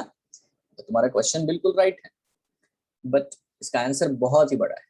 सो anyway, G U G U G U G U G G U G U, इस तरह से बेटा उन्होंने सीक्वेंस बनाए। तो अगर ये कोपॉलीमर, इनको बोलते हैं हम लोग कोपॉलीमर। ठीक है, अब कोपॉलीमर है तो आप यहाँ पे देख सकते हो मेरे प्यारे बच्चों, यहाँ पे जी यू जी का मतलब होता है वैलिन, तो यहाँ बेटा वैलिन। ठीक है, एंड यू जी यू अगर आप देखोगे यहाँ पे आपको देखने को मिलेगा, यू जी यू का मतलब होता है सिस्टीन। तो जब इन्होंने ये बनाया तो देखो, है ना, फिर आपको हमेशा ल्यूसिन वैलिन सिस्टीन मिल रहा है। तो इससे साबित बेटा, इस तरह से इन्होंने ये पूरा टेबल बना दिया भाई, कंप्लीट। ठीक है, होमोपॉलीमर कोपॉलीमर, कोपॉलीमर मतलब में दो दो लेने के हैं। ठीक है, और आता है एक आता है हेटेरोपॉलीमर, मतलब आपको चारों ही लेने हैं और चारों के कॉम्बिनेशन बनने हैं। अभी तुम्हारा क्वेश्चन तो और भी खतरनाक हो जाएगा, सिर्फ कैसे पता चलेगा, है ना, क्योंकि चार चार ले रहे हो तो कैसे पता चलेगा, है ना, जैसे दो लेने पे पता चला तो वैसे ही। So what we do here, कि हम लोगों ने इस तरह से ये सब कुछ अलग अलग है ना कॉम्बिनेशंस बना बना करके, बहुत मेहनत है बेटा, बहुत सालों की मेहनत है, ये एक दिन का काम है नहीं, very precise work. So heteropolymer, homopolymer and copolymer, है ना, ये जो आर्टिफिशियली आरएनएस बनाए खुराना ने, है ना, तो इनके ये जो भी है डेफिनेटली ये सारे के सारे वजह से हमें ये पूरा एक चार्ट मिला है बेटा. बट अब ये चार्ट जो है हम लोग नेक्स्ट क्लास में समझेंगे, इसको कैसे याद करना है, ये याद करना भी है कि नहीं करना है, that I will tell you in our next session. ठीक है, आज बेटा याद रखो कि Khurana shared Nobel prize in 1968 along with the Nirenberg, जो नीरेनबर्ग ऊपर है वो, एंड रॉबर्ट हेले. ये कौन है भाई रॉबर्ट हेले? Who is this man? इसको क्यों दे दिया? इसका तो नाम ही नहीं दिख रहा यहाँ पे. तो आपको अगर याद हो तो मैंने क्लोरलीफ मॉडल बताया था टीआरएनए का, है ना, जिसमें एंटीकोडॉन है कि नहीं? यस. हाँ, तो हेले भाई साहब वो है जिन्होंने टीआरएनए को ढूंढा, उसका 3D स्ट्रक्चर बताया, तभी तो हम प्रोटीन सिंथेसिस कर पाए, नहीं तो कैसे कर पाएंगे, है ना. नीरेनबर्ग तभी तो सिस्टम बना पाया, नहीं तो कैसे बना पाता. तो ये सब कुछ बेटा डिपेंड है, ठीक है, कि एक एक रिसर्च के ऊपर दूसरा रिसर्च. आप देखो अगर ये ओखाव ने ये एंजाइम ही नहीं डिस्कवर किया होता तो क्या करता, खुराना भी क्या कर लेते हैं. ठीक है, so best thing that you have to understand here. So Khurana shared Nobel prize in 1968 along with the Nirenberg Robert Helle. ठीक है, सो दैट्स इट, है ना. यहाँ पे बच्चों हम लोग रोकते हैं आज के लिए, बस इतना ही. Thank you, have a nice day. Next time बेटा हम लोग इसके आगे पढ़ेंगे कोडॉन और प्रोटीन सिंथेसिस को.